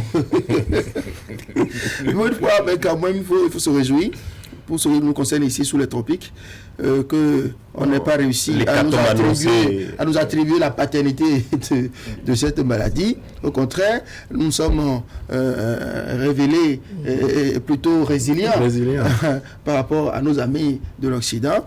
Souhaitons qu'il en soit ainsi et que surtout 2020 puisse partir avec cette macabre actualité de coronavirus et que nous puissions retrouver notre sérénité, même si de toute façon, quoi qu'il arrive, beaucoup de choses pourront changer. Aujourd'hui, on a découvert les vertus du télétravail, on a découvert les vertus de la distanciation, même si l'on devrait plutôt souhaiter le contraire. On a également découvert les vertus du cache-nez. Du cache-nez, oui, justement. C'est vrai que quand vous êtes en circulation à moto, par exemple, dans les feux tricolores, lorsqu'on voit des images, quand vous allez en Chine, ou bien même quand c'est à la télé que vous voyez les Chinois sont souvent avec le cache-nez. Bon, c'est pour des questions de pollution, à Pékin, au Wuhan et consorts. Mais on ne pouvait jamais imaginer qu'il arriverait ici que nous soyons obligés de porter le cache-nez. On les porte même sur les plateaux. C'est extraordinaire. Ouais, nous sommes rien en fait. Ouais, tout est vanité en réalité. Souhaitons quand même que cette année 2020 parte avec son lot de malheurs, son lot de maladies et surtout de coronavirus, et que nous puissions vivre une meilleure année en 2021. Et l'autre versant du port de masque, c'est que les spécialistes de maladies respiratoires ont constaté qu'avec le port de cache-nez, ça a diminué sérieusement les cas de maladies qui étaient liés à la respiration. Donc je pense que c'est aussi l'autre versant du coronavirus.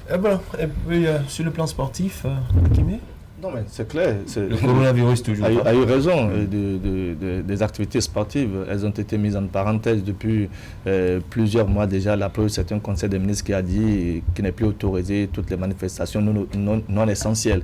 Et parmi ces manifestations, bien malheureusement, on a inclus les activités sportives. Et depuis 9 mois déjà, nous avons certains de nos enfants, des fils, des pères de famille qui ont cessé de percevoir parce que, pour ceux qui disputaient la Ligue 1 et qui disputaient la Ligue 2, ils étaient des joueurs professionnels. Donc, ils vivaient du football. Ils avaient un salaire qu'ils récupéraient à la fin de chaque mois. Vous imaginez un père de famille qui, depuis 9 mois, n'a plus de salaire. Comment est-ce qu'il a vécu cette période alors même qu'il doit performer, garder la forme et donc se retrouver sur les aires de jeu au moment où on ouvrira encore les stades? Franchement, je crois que s'il y a des personnes, comme je l'ai dit tout à l'heure, quand on citera certaines autres personnes, il n'y a que les sportifs, notamment les footballeurs au plan national, vont vous dire qu'ils ont souffert et véritablement souffert. Et ils continuent par souffrir, je dirais, des affres de la pandémie du Covid-19. C'est bien malheureux. Les stades sont restés jusqu'à présent fermés. Ce n'est pas encore ouvert, même s'il y a des activités sporadiques avec des autorités et des autorisations toutes particulières et spéciales donc pour la tenue de certaines joutes continentales ou régionales et consorts. Mais tu as été que je vais espérer parce qu'il est annoncé, semble-t-il, une conférence de presse cet après-midi du ministre des Sports à l'occasion, peut-être qu'on nous dira si oui ou non, on rouvre enfin les stades pour que les gens puissent se retrouver les aides de jeunes. Donc c'est un événement très marquant qui a été, je dirais, lourd de conséquences pour les footballeurs béninois parce que franchement, il y en a, quand vous les rencontrez, vous êtes obligés. Pas que les footballeurs béninois, les hommes de culture aussi qui se sont plaints puisque nous les avons. Il me semble qu'à un moment donné, le ministère des Sports a tendu un petit peu la main aux sportifs, aux athlètes. Je ne sais plus après comment ça évolue. Je crois que dans la foulée du Alogor, là où on a pu aider une certaine catégorie de couches impacté par le coronavirus. Il semble que les athlètes aussi ont bénéficié d'une attention. Il a été mentionné, mais ils n'ont pas espacé la procédure qui mène ça, mais ils n'ont pas. Sinon, je voulais notamment, moi, insister sur le monde culturel. Vous vous rendez compte, il n'y a plus de manifestations et personne ne se préoccupe de comment vivent aujourd'hui ces gens-là, les artistes. Comment ils vivent de quoi? Comment ils s'en sortent? Parce que vous savez, ici, nous n'avons pas la culture de l'achat des œuvres culturelles sur les réseaux, sur Internet. Vous voyez, il y en a qui se battent, qui proposent leurs œuvres, mais combien sont-ils aujourd'hui à l'acheter et à avoir vraiment les moyens de le faire? Les concerts sans public n'existe pas si ce n'est pas des sociétés pour dans le cadre de leur promotion offrent ces panels-là, ces occasions. Alors du coup, il faut que le gouvernement vraiment pense à ce genre-là. C'est vrai d'avoir pris des décisions pour sauver la population, etc. Mais il faut quand même essayer de les accompagner, c'est très important. Parce qu'il faut bien qu'ils puissent vivre. On ne va pas assister, n'est-ce pas, à leur mort, juste parce que c'est la Covid. Nous connaissons effectivement les limites de notre économie, mais je pense que quelque chose est faisable, quelque chose est possible pour aider un peu ces gens-là, nos artistes, et aller à leur rescousse. Ce fut également une année macabre, hein? Beaucoup de morts. Oui, beaucoup de morts sur nos routes, des cas d'accidents de circulation. C'est vrai que sur ce plan, on a assisté, oui, bon, d'abord pour les accidents de route, on a assisté quand même au début de mandat à une certaine sanction pour ces flics qui voient qu'il y a des véhicules qui débordent de personnes, de passagers et qui les laissent passer. C'est vrai que par la suite, on a pu quand même assister à un certain c'est pas un assainissement du secteur, de sorte que désormais, oui, les conducteurs de ces minibus et tout font un peu dans les normes. Et donc, les accidents, on en a eu effectivement beaucoup de morts, que ce soit dans le nord, dans beaucoup d'autres régions du Bénin. Vous parlez des personnalités qui sont décédées. C'est vrai qu'au plan africain, il y a eu, je crois, 3 anciens chefs d'État qui sont partis. Ils sont partis. Il y a aussi des premiers ministres qui sont partis. Il y a tout. Je pense que c'est vrai que 2020 et puis ce qui s'est passé en 2020, surtout lié à la Covid-19, c'est le départ de Manu Dibango. Vous voyez, il est parti un peu comme à la sauvette, quelqu'un qui, dans notre enfance, nous faisait passer les super shows à l'OTV et qui part comme ça. Et puis, cette maladie a ceci de particulier que quand on en meurt, vos parents n'ont même pas accès à votre corps pour vous faire. Donc, c'est un peu compliqué. On va souhaiter que 2020 puisse partir avec cette maladie-là. Et des cas de suicide aussi? Oui, des cas de suicide, des cas de grossesse aussi dans les collèges. Arrêtez là, finalement, tous les frères ont été des frères macabres. Des cas de décès, il y en a eu suffisamment. Le monde des flics en a perdu. Ils en ont perdu plusieurs de leurs collègues à l'occasion donc de cette année 2020. Et le monde sportif aussi en a perdu. Chez nous-mêmes au plan national, de responsables du comité exécutif de la Fédération béninoise de football, Madame Afoutou, et puis le président de TNL Omnisport, donc de Semepodi, Fimé Aplogan. Et donc, du coup, il y a qu'on retiendra que la faucheuse aussi est passée par là. Maintenant, bien entendu, quand on parle des acteurs sportifs au plan national, on en parlera aussi au plan international. Pape Bouba Diop, le Sénégalais, Diego Armando Maradona, bien entendu. Et récemment, il y a environ 48 heures, 72 heures, Gérard Houllier, donc ex-sélectionneur de la France, ex-entraîneur de Liverpool et ex-entraîneur de Lyon. Et elle m'en a parlé de Manu Dibango, sans oublier aussi un autre aussi, bien entendu. Peut-être que l'histoire, merci André, Pape Diouf, bien évidemment. Donc, je crois qu'en termes de faucheuses, pour le compte de 2020, il y en a eu suffisamment. Donc, des faits de marquants, on peut en citer maintenant de positifs. On fera un tour à Tchaourou pour parler de notre chère sœur Sakina, qui a marqué l'actualité sur une bonne période, sur environ au moins un mois, bien entendu. Donc je crois qu'on ne peut pas parler d'événements ou bien de personnalités ou de personnes ayant marqué 2020 sans mettre un doigt sur Sakina de la commune de Tchaourou.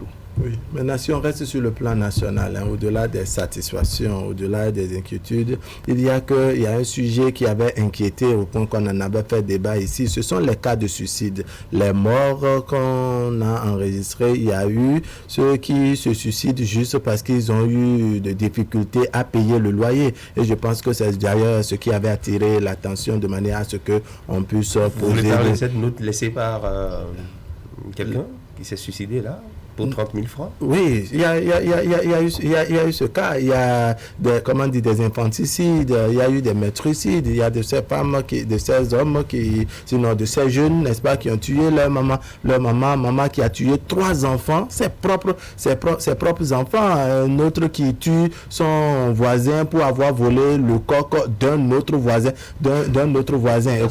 Oui, c'était des faits divers, mais vraiment qui touchent. On se demande qu'est-ce qui l'a poussé à tuer, n'est-ce pas, le présumé voleur de coq. Est-ce que parce qu'il craint que si le voisin qui voulait emporter le coq, lui, il ne l'aura pas, ou bien c'est une manière de manifester sa gentillesse. Alors, vous voyez, donc il y a un véritable problème. On constate que de plus en plus on se parle, mais on ne s'écoute pas, et que ça inquiète. Alors, parlons maintenant de ces personnalités qui ont marqué 2020.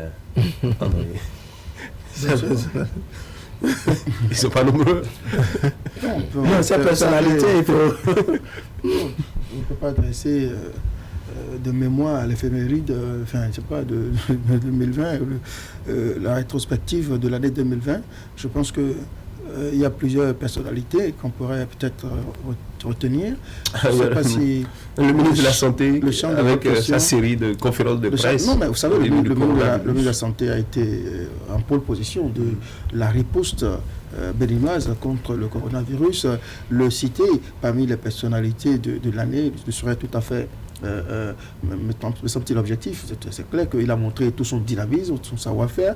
Beaucoup au départ s'étaient interrogés sur sa capacité à vraiment conduire cette réponse du Bénin. Mais je crois qu'il s'est montré vraiment à la hauteur de la tâche, sans doute sous le leadership du chef de l'État. Qu'il vous souvienne que Patrice Talon n'a pas hésité un de ces soirs à intervenir sur une émission sur la télévision nationale. C'était une première, on n'avait jamais vu ça, un chef d'État qui prend son téléphone et qui intervient dans une émission. Le coronavirus a bouleversé vraiment beaucoup d'habitudes, beaucoup de choses. Donc si c'est qu'il faut aller chercher sur le plan politique les personnalités qui ont marqué l'année, on trouvera peu ou prou des raisons pour tout citer les uns et les autres comme personnalités ayant marqué l'année. Vous savez, 2020 aussi, le coronavirus ne nous a pas permis de nous concentrer sur les faits, les actes posés par les uns et les autres. C'est pourquoi moi je tourne vraiment autour du coronavirus. Vous considérez, si vous restez sur le plan local, je pourrais dire que le soignant béninois, quand on dit soignant, c'est pour ne pas catégoriser médecin, infirmière, aide-soignant, etc. Le soignant, je pense que c'est des gens, on devrait célébrer. Ils nous ont aidés à vraiment réussir, relever ce défi-là, de riposter de façon efficace, en tout cas de limiter les dégâts de coronavirus. Et quand on a fini de parler du soignant, il faut parler également de l'homme de sécurité, les forces de l'ordre, qui ont réussi à mettre en œuvre les mesures prises par le gouvernement, le cordon sanitaire et beaucoup d'autres choses, le port de masques, ainsi de suite. Je crois que tous ces éléments-là ont contribué à aider le Bénin à limiter les dégâts. Il y a des pays africains qui ont connu vraiment de sérieuses difficultés par rapport à la Covid, mais nous, relativement, on s'en est sortis. Nous fûmes même cités, à un moment donné, en exemple par rapport à la mise en œuvre de notre plan de riposte. Je crois que c'est très important. Il faut souhaiter que ça peut également permettre au Bénin de mettre en place des mécanismes de gestion des catastrophes. Parce que souvent, nous manquons de ces instruments-là, où c'est quand ça survient qu'on commence à courir dans tous les sens. Je crois qu'aujourd'hui, le Bénin a prouvé sa capacité désormais à faire face à certaines catastrophes. Le Bénin a même pu commander, quand les États-Unis souffraient, pour avoir les masques ou d'autres équipements médicaux nécessaires pour la riposte. Nous avons pu avoir non seulement les masques, les respiratoires, ainsi de suite. Je crois que c'est très important que nous maintenons ce cap-là, nous maintenons la dynamique, mais souhaitons qu'on n'ait pas besoin d'utiliser cela. Et que 2021 vraiment nous apporte de meilleures nouvelles. Je crois qu'il faut vraiment souhaiter que 2020, n'est-ce pas, s'en aille avec son cortège de malheur. Jamais aucune maladie, n'est-ce pas, en tout cas pour les nouvelles générations, il n'y a pas eu cette maladie qui ait pu ébranler le monde entier, la planète tout entière. Même quand on a parlé de Première et Deuxième Guerre mondiale, même quand on réunissait les deux, il y en a qui n'ont pas su à quoi cela ressemblait parce que ça ne les avait pas touchés. On leur a raconté juste l'histoire. Mais le coronavirus n'a pas su, non, il s'agit de teint clair, de teint noir, de riche ou de pauvre, que vous occupez, un fauteuil ou autre. La preuve, c'est que le président français a le coronavirus à la minute où nous parlons. Donc ça a ébranlé, n'est-ce pas, toute la planète et toutes les catégories socio-professionnelles sous d'autres cieux et même sous d'autres régimes en République du Bénin. Le ministre de la Santé qui a été à l'avant-garde de ce coronavirus, n'est-ce pas, pouvait être démis de ses fonctions, parce que vous n'êtes pas sans savoir que quand il y a une actualité qui braque les projecteurs sur un président d'institution ou bien sur un ministre, très vite, on constate mal donne et automatiquement des failles dans la gestion et autres. Mais le ministre de la Santé est resté méticuleux, ferme, avec une tête froide et a su gérer tel que cela se doit le coronavirus. Et André fait bien de souligner que nous avons été cités en exemple sur d'autres continents et dans d'autres grands pays, n'est-ce pas? Je me souviens de Edon Valais, n'est-ce pas, qui a rappelé combien nous avons obtenu, nous avons mis en place. Il n'est pas de...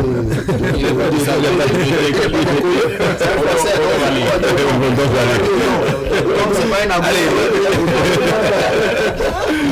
quelque chose à ajouter par ici. Oui, quand la terre est solide, c'est la tête qui est en forme. Ça va d'aller. Oui, quand vous attendez, oui, on descend de laurier au ministre de la Santé parce qu'il a eu la tête froide pour gérer le... C'est parce que justement, il a l'accompagnement du chef de l'État qui est là et de l'équipe des ministres qui l'ont accompagné. Et puis ceux-là qui doivent répondre sur le terrain, les agents de santé, les agents de sécurité, tout cela aussi. Parce qu'on ne peut pas dire sur ce plateau l'État pas spécialiste qu'il n'y a pas eu de failles, qu'il n'y a pas eu de ratés dans la gestion, mais sans doute l'accompagnement et tout du gouvernement a permis à ce ministre-là de pouvoir gérer cette crise et donc de mettre le Bénin sur l'orbite, quand on cite le Bénin, sur des plateaux de chaînes de télévision internationales. Je pense que oui, c'est une bonne nouvelle. Maintenant, la Covid-19, franchement, en fait, c'est ça qui est aussi bien personnalité que événement, que fait. Il y a rien d'autre à dire. C'est excellent Covid-19. Alors, on va profiter de cela pour remercier également ceux-là qui ont partagé le plateau avec nous, nos invités, pour la plupart ceux qui n'hésitent pas à venir en plateau. On va penser aux jeunes juristes, Didier Steve Coton, voilà, Franck Kenevo, Kalis Ouedé, le docteur, professeur Albert Rolancourt,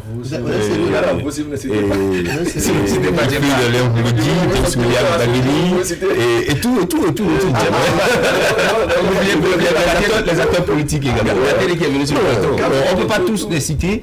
Mais il y a certains quand même qui sont passés par ici. On ne va pas oublier Boga Koupaki. Ils sont nombreux. Vous voulez faire des dédicaces? Non, il y a certains qui n'hésitent pas à venir en plateau. À matin pour 2020, à part les jours fériés, on n'a pratiquement rien raté. À part le week-end et jours fériés. Donc vous aurez un exercice quelque peu périlleux. Bon, on veut ça.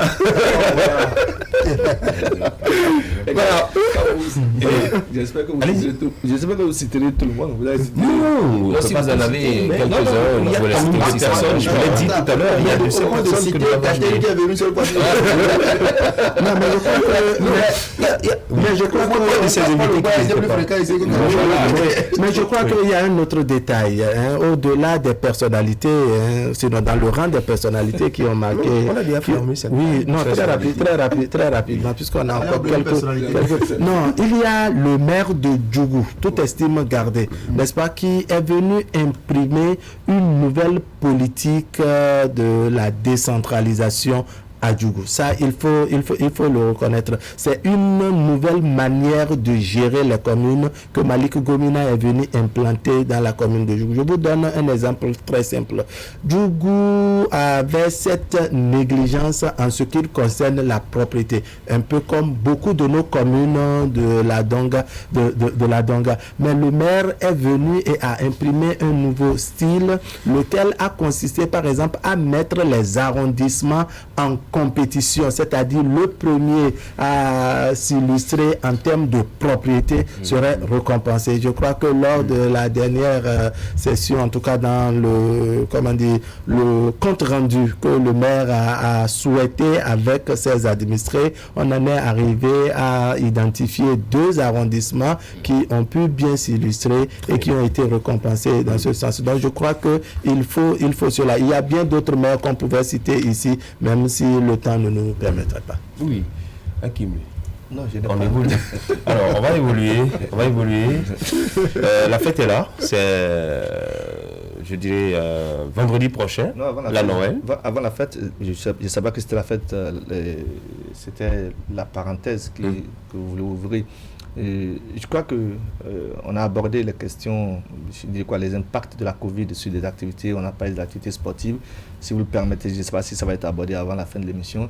C'est qu'hier, et c'est pour ça que j'insiste. Justement, c'était le dernier point que nous devons aborder, mais allons-y, on va voir avec la réalisation. Le ministre des Sports est annoncé pour une conférence de presse, semble-t-il, pour cet après-midi, parce que les stades sont restés fermés depuis 9 mois, parce que les championnats ont été arrêtés depuis 9 mois, et parce qu'enfin, hier, il y a une assemblée générale extraordinaire qui s'est tenue du côté de Grand Popo. Et entre autres décisions issues donc de cette assemblée générale extraordinaire, c'est que désormais il y a un format nouveau en termes, je dirais, de championnat au plan national. Il a été retenu par les congressistes à l'occasion de cette assemblée générale extraordinaire, que désormais nous aurons une ligue professionnelle, une ligue pro et une super ligue. Ça va se passer comment? C'est-à-dire que les anciens clubs de la Ligue 1 et de la Ligue 2, 16 plus 18, ça va désormais 34, vont se retrouver ensemble dans un pot qu'on va répartir en 4 zones géographiques. Et donc les 4 zones géographiques vont jouer dans leur espace géographique respectif, et au terme, les 4 premiers donc, de ces différentes zones-là vont se retrouver donc au niveau de la Super League. Ça constituera donc 16. Donc on aura une Super League qui sera en train de se jouer au même titre qu'une ligue professionnelle. Donc les 2 premiers donc, de la Super League représenteront le Bénin pour les compétitions continentales, la Champions League et puis la Coupe CAF. Et puis au niveau donc, de la Ligue Pro, les 2 qui vont descendre laisseront place donc aux clubs qui vont donc animer la Ligue amateur. Et donc les 2 meilleurs de la Ligue amateur remonteront donc au niveau donc, de la Ligue professionnelle. Donc c'est ce qui va se faire. Il avait été annoncé une quarantaine, mais ça va plus être le cas. C'est 34 qui vont donc animer, je dirais, la séance sportive prochaine, comme je l'ai fait constater, divisée en 4 pôles et par la suite une Super Ligue et Ligue professionnelle. Il est annoncé aussi, entre autres propositions en termes donc, de contenu de cahier de charge, que les présidents des clubs travailleront bien entendu à la création des sociétés sportives. Ça, c'est un préalable pour prendre part donc, au championnat. Et secondo, c'est qu'on propose que le joueur le moins payé pour le compte de la saison sportive prochaine, qui va durer 9 mois, les enfants seront payés sur 12 mois, donc sur une année civile. Ce n'est pas comme par le passé, c'est 9 mois.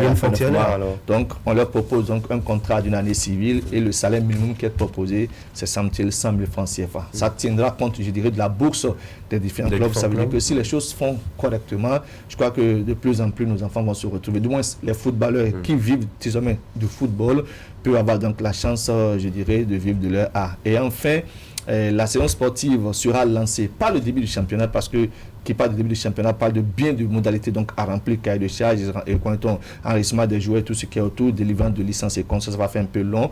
Il va être lancé la saison sportive à travers une rencontre qui va se disputer entre les Buffles et puis ESAE et Football Club. C'est la Super Coupe, et c'est juste après ça maintenant que nous trouverons le modus pour... Quand l'homme sport prend la parole en plateau, c'est souvent compliqué. C'est difficile de lui arracher la parole. Ce qui revient sur la COVID-19, c'est que ça a comme impact sur certaines équipes de football au plan international, qui ont pour la première fois ont été battus plusieurs fois, à plusieurs reprises. Je ne vais pas citer de nom pour ne pas faire des équipes qui ont été ébranlées. De la Fédération béninoise de football et de la reprise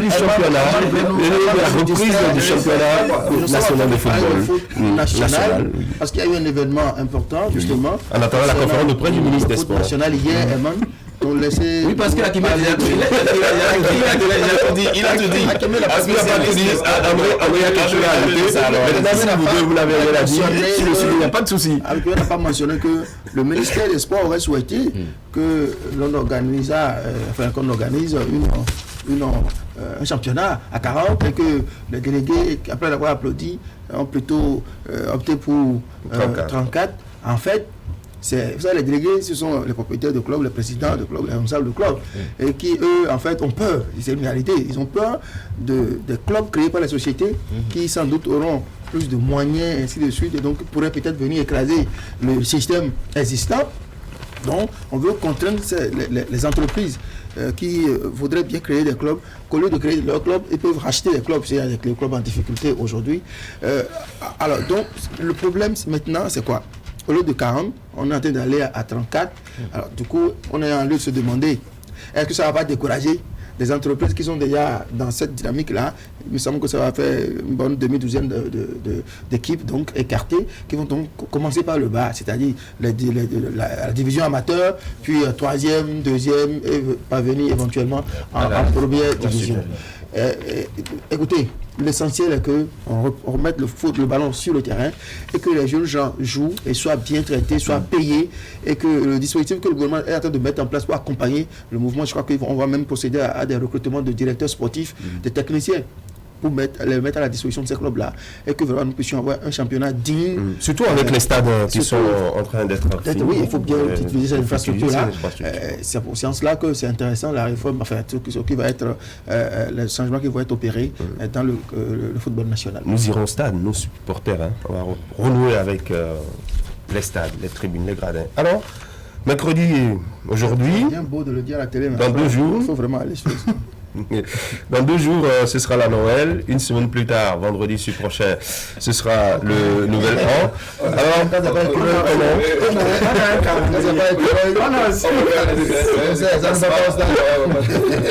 la célébration de cette fête, comment la voyez-vous?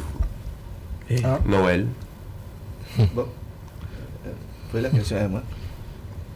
Non, posez la question à tout le monde sur le plateau. Il y a des jouets achetés pour les enfants. Nous avons tous des enfants sur le plateau ici, et donc les enfants vont forcément, eux, ils ne peuvent pas savoir si vous avez de l'argent ou pas, ils ne peuvent pas savoir si vous êtes bien dans votre poche ou pas, ils veulent avoir leur jouet.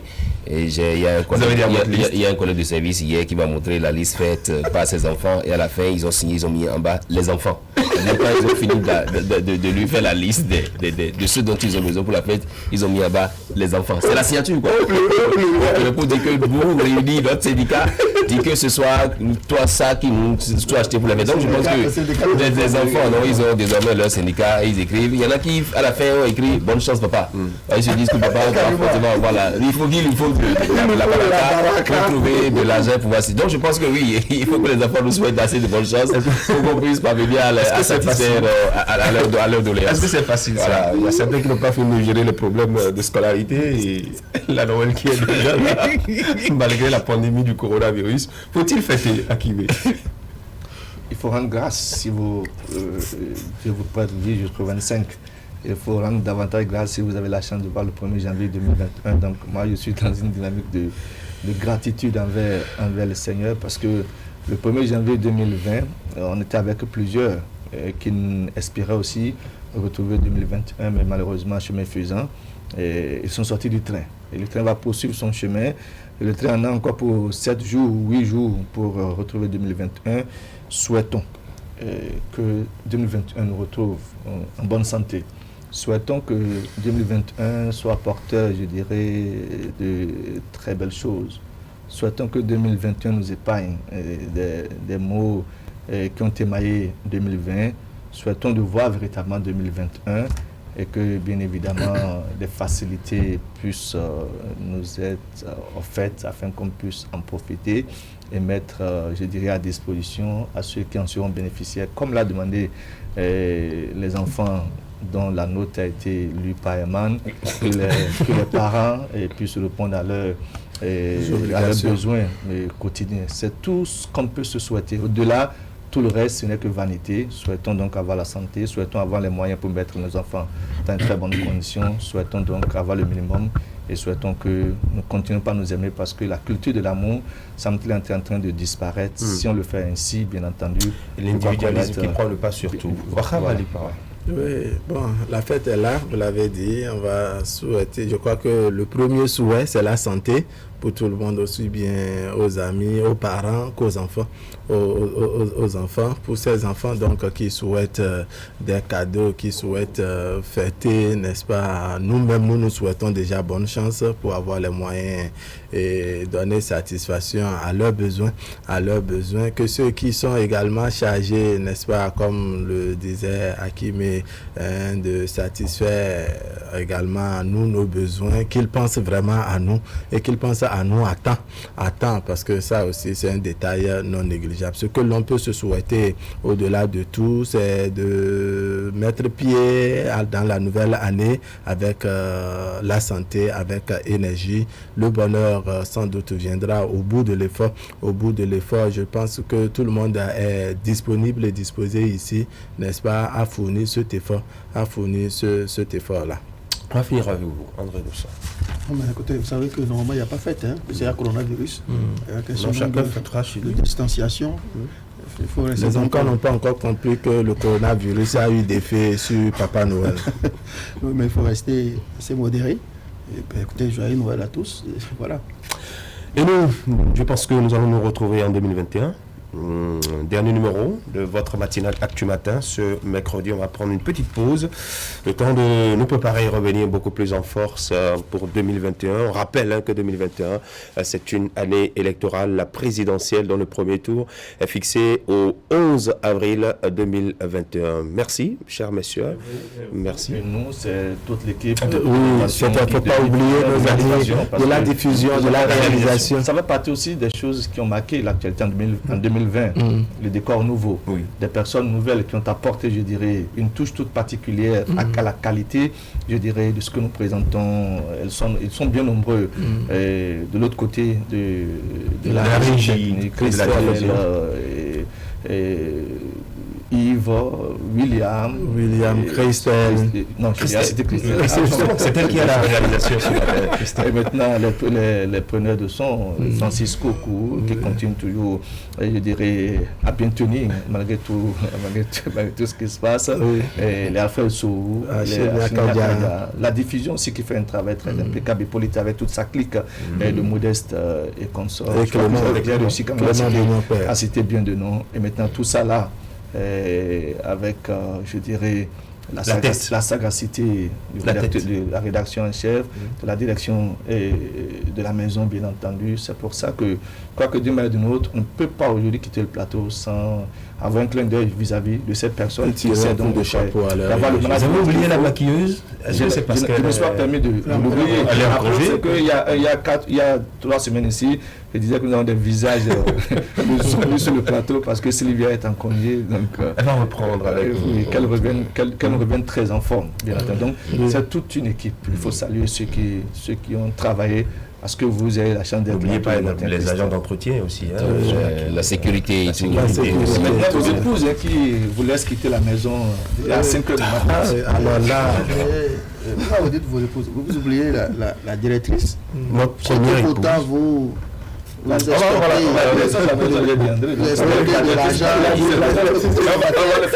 tout à l'heure. Elle a assuré le petit déjeuner. Chef, merci. Non, merci. C'est bon, ça peut. Tout est bien qui finit bien. Tout est bien qui finit bien. Merci beaucoup. Merci André. Merci à vous. Akhavali Para, Kimi Siedou, Seni, Herman Parfait, Nouveau Souassi, Mokanya Songo, était là. Il y avait des raisons de mettre à la base. Allez pour nous, la presse nationale, la revue, c'est tout de suite.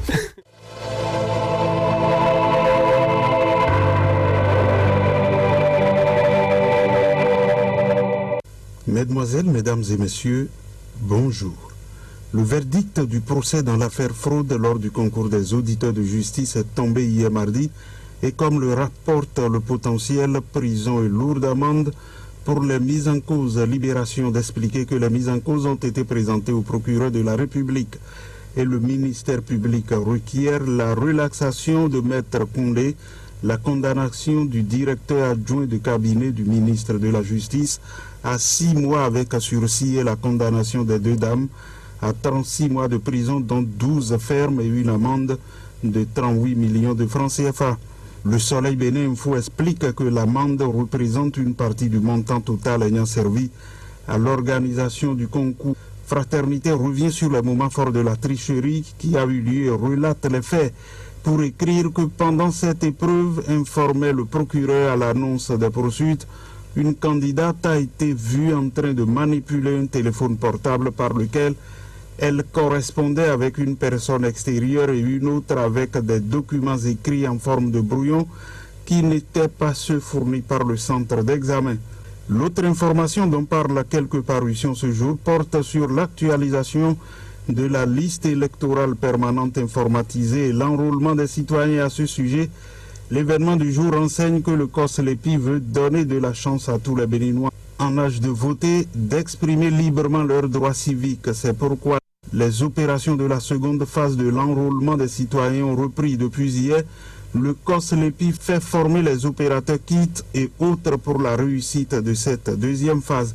Et pendant ce temps, rapporte Fraternité, la Sénat met ou pas les acteurs intervenants dans l'utilisation des fonds publics pour la présidentielle de 2021 le 15 décembre 2020 à Boycon, l'institution en charge d'organiser les élections a en effet tenu un atelier d'appropriation du plan comptable et des procédures de contrôle de gestion des fonds publics au profit des partis politiques et les acteurs de la chaîne des dépenses. Le journal explique qu'en faveur de réformes intervenues dans le cadre du financement des partis politiques, ceux bénéficiaires sont tenus d'assurer une bonne gestion des ressources qui leur sont allouées. Ainsi, la Sénat, présidée par Emmanuel Tiando, a tenu à outiller les acteurs de la chaîne des dépenses publiques et les partis politiques sur le plan comptable en vigueur, ainsi que les procédures de gestion et de contrôle des fonds publics. Et parlant de l'élection présidentielle d'avril 2021, la Nation informe que les responsables de l'organisation non gouvernementale Secours urgents et subventions massives pour l'éducation, la presse et la culture ont échangé avec les professionnels des médias le lundi 21 décembre à Cotonou. Au cœur de cette rencontre, un climat apaisé en période électorale avec des recommandations à l'endroit des acteurs politiques et des institutions en charge de l'organisation de la présidentielle. Avec la Nation, lit ce matin que les nouveaux horaires de travail dans l'administration publique qui entreront en vigueur dès janvier 2021 ont fait l'objet d'une conférence de presse animée mardi à son cabinet par la ministre du Travail et de la Fonction publique, Abidja Toumatis. À l'occasion, elle s'est appesantie sur les avantages de la réforme aussi bien pour l'État que pour les travailleurs et leurs familles. Pour Fraternité, cette réforme, selon elle, vise à réduire significativement la tension entre la sphère du travail et celle de la vie familiale et personnelle en vue d'accroître le rendement des agents de l'État. Pour l'État, ce réaménagement a pour avantage l'amélioration de la productivité des agents et de la croissance économique de 0,57%, la réduction des coûts de l'énergie électrique et de l'eau dans l'administration publique avec un gain annuel moyen de 11,4 milliards de francs CFA pour une heure de pause, la diminution escomptée des frais de prise en charge sanitaire des agents et l'harmonisation des horaires de travail. Et puis, le Soleil Bénin Info écrit que le rapport sur le développement humain 2020 PNUD a été lancé au Bénin le lundi 21 décembre 2020 par le ministre d'État chargé du plan du développement Abdoulaye Biotchane. En matière de développement humain, le Bénin a fait un bond avec un IDH s'établissant à 0,545 pour 2019. Il est classé au 158e rang parmi 189 pays et territoires. En 2019, le Bénin a progressé de 5 places dans le classement mondial basé sur la qualité du développement humain. Il est devenu premier en termes de développement humain au sein de l'espace UEMOA et troisième dans l'espace CEDEAO. Merci.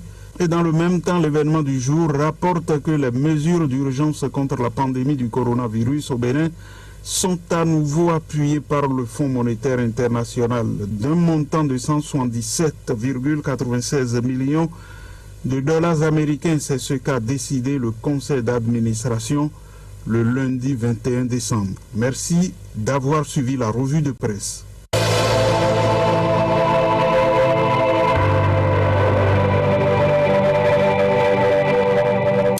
Voilà, la revue de presse pour boucler le dernier numéro de votre matinale Actu Matin pour le compte de cette année 2020 qui s'achève dans quelques jours. On se reprend en 2021 toujours avec de nouvelles forces et puis beaucoup d'autres sujets à aborder avec vous et puis l'ensemble des débatteurs, des chroniqueurs, des rubricas qui reviendront donc en plateau. Merci à chacun et à tous. On va profiter de ce moment pour souhaiter un heureux anniversaire à Clément Achadé, collègue de la rédaction de Canal 3 Bénin. Eh bien, chers collègues, profite de ton moment. Merci à toutes les équipes de préparation, de présentation, de réalisation et de diffusion de votre matinale. Ce sont les fêtes. Joyeuses fêtes à chacun et à tous.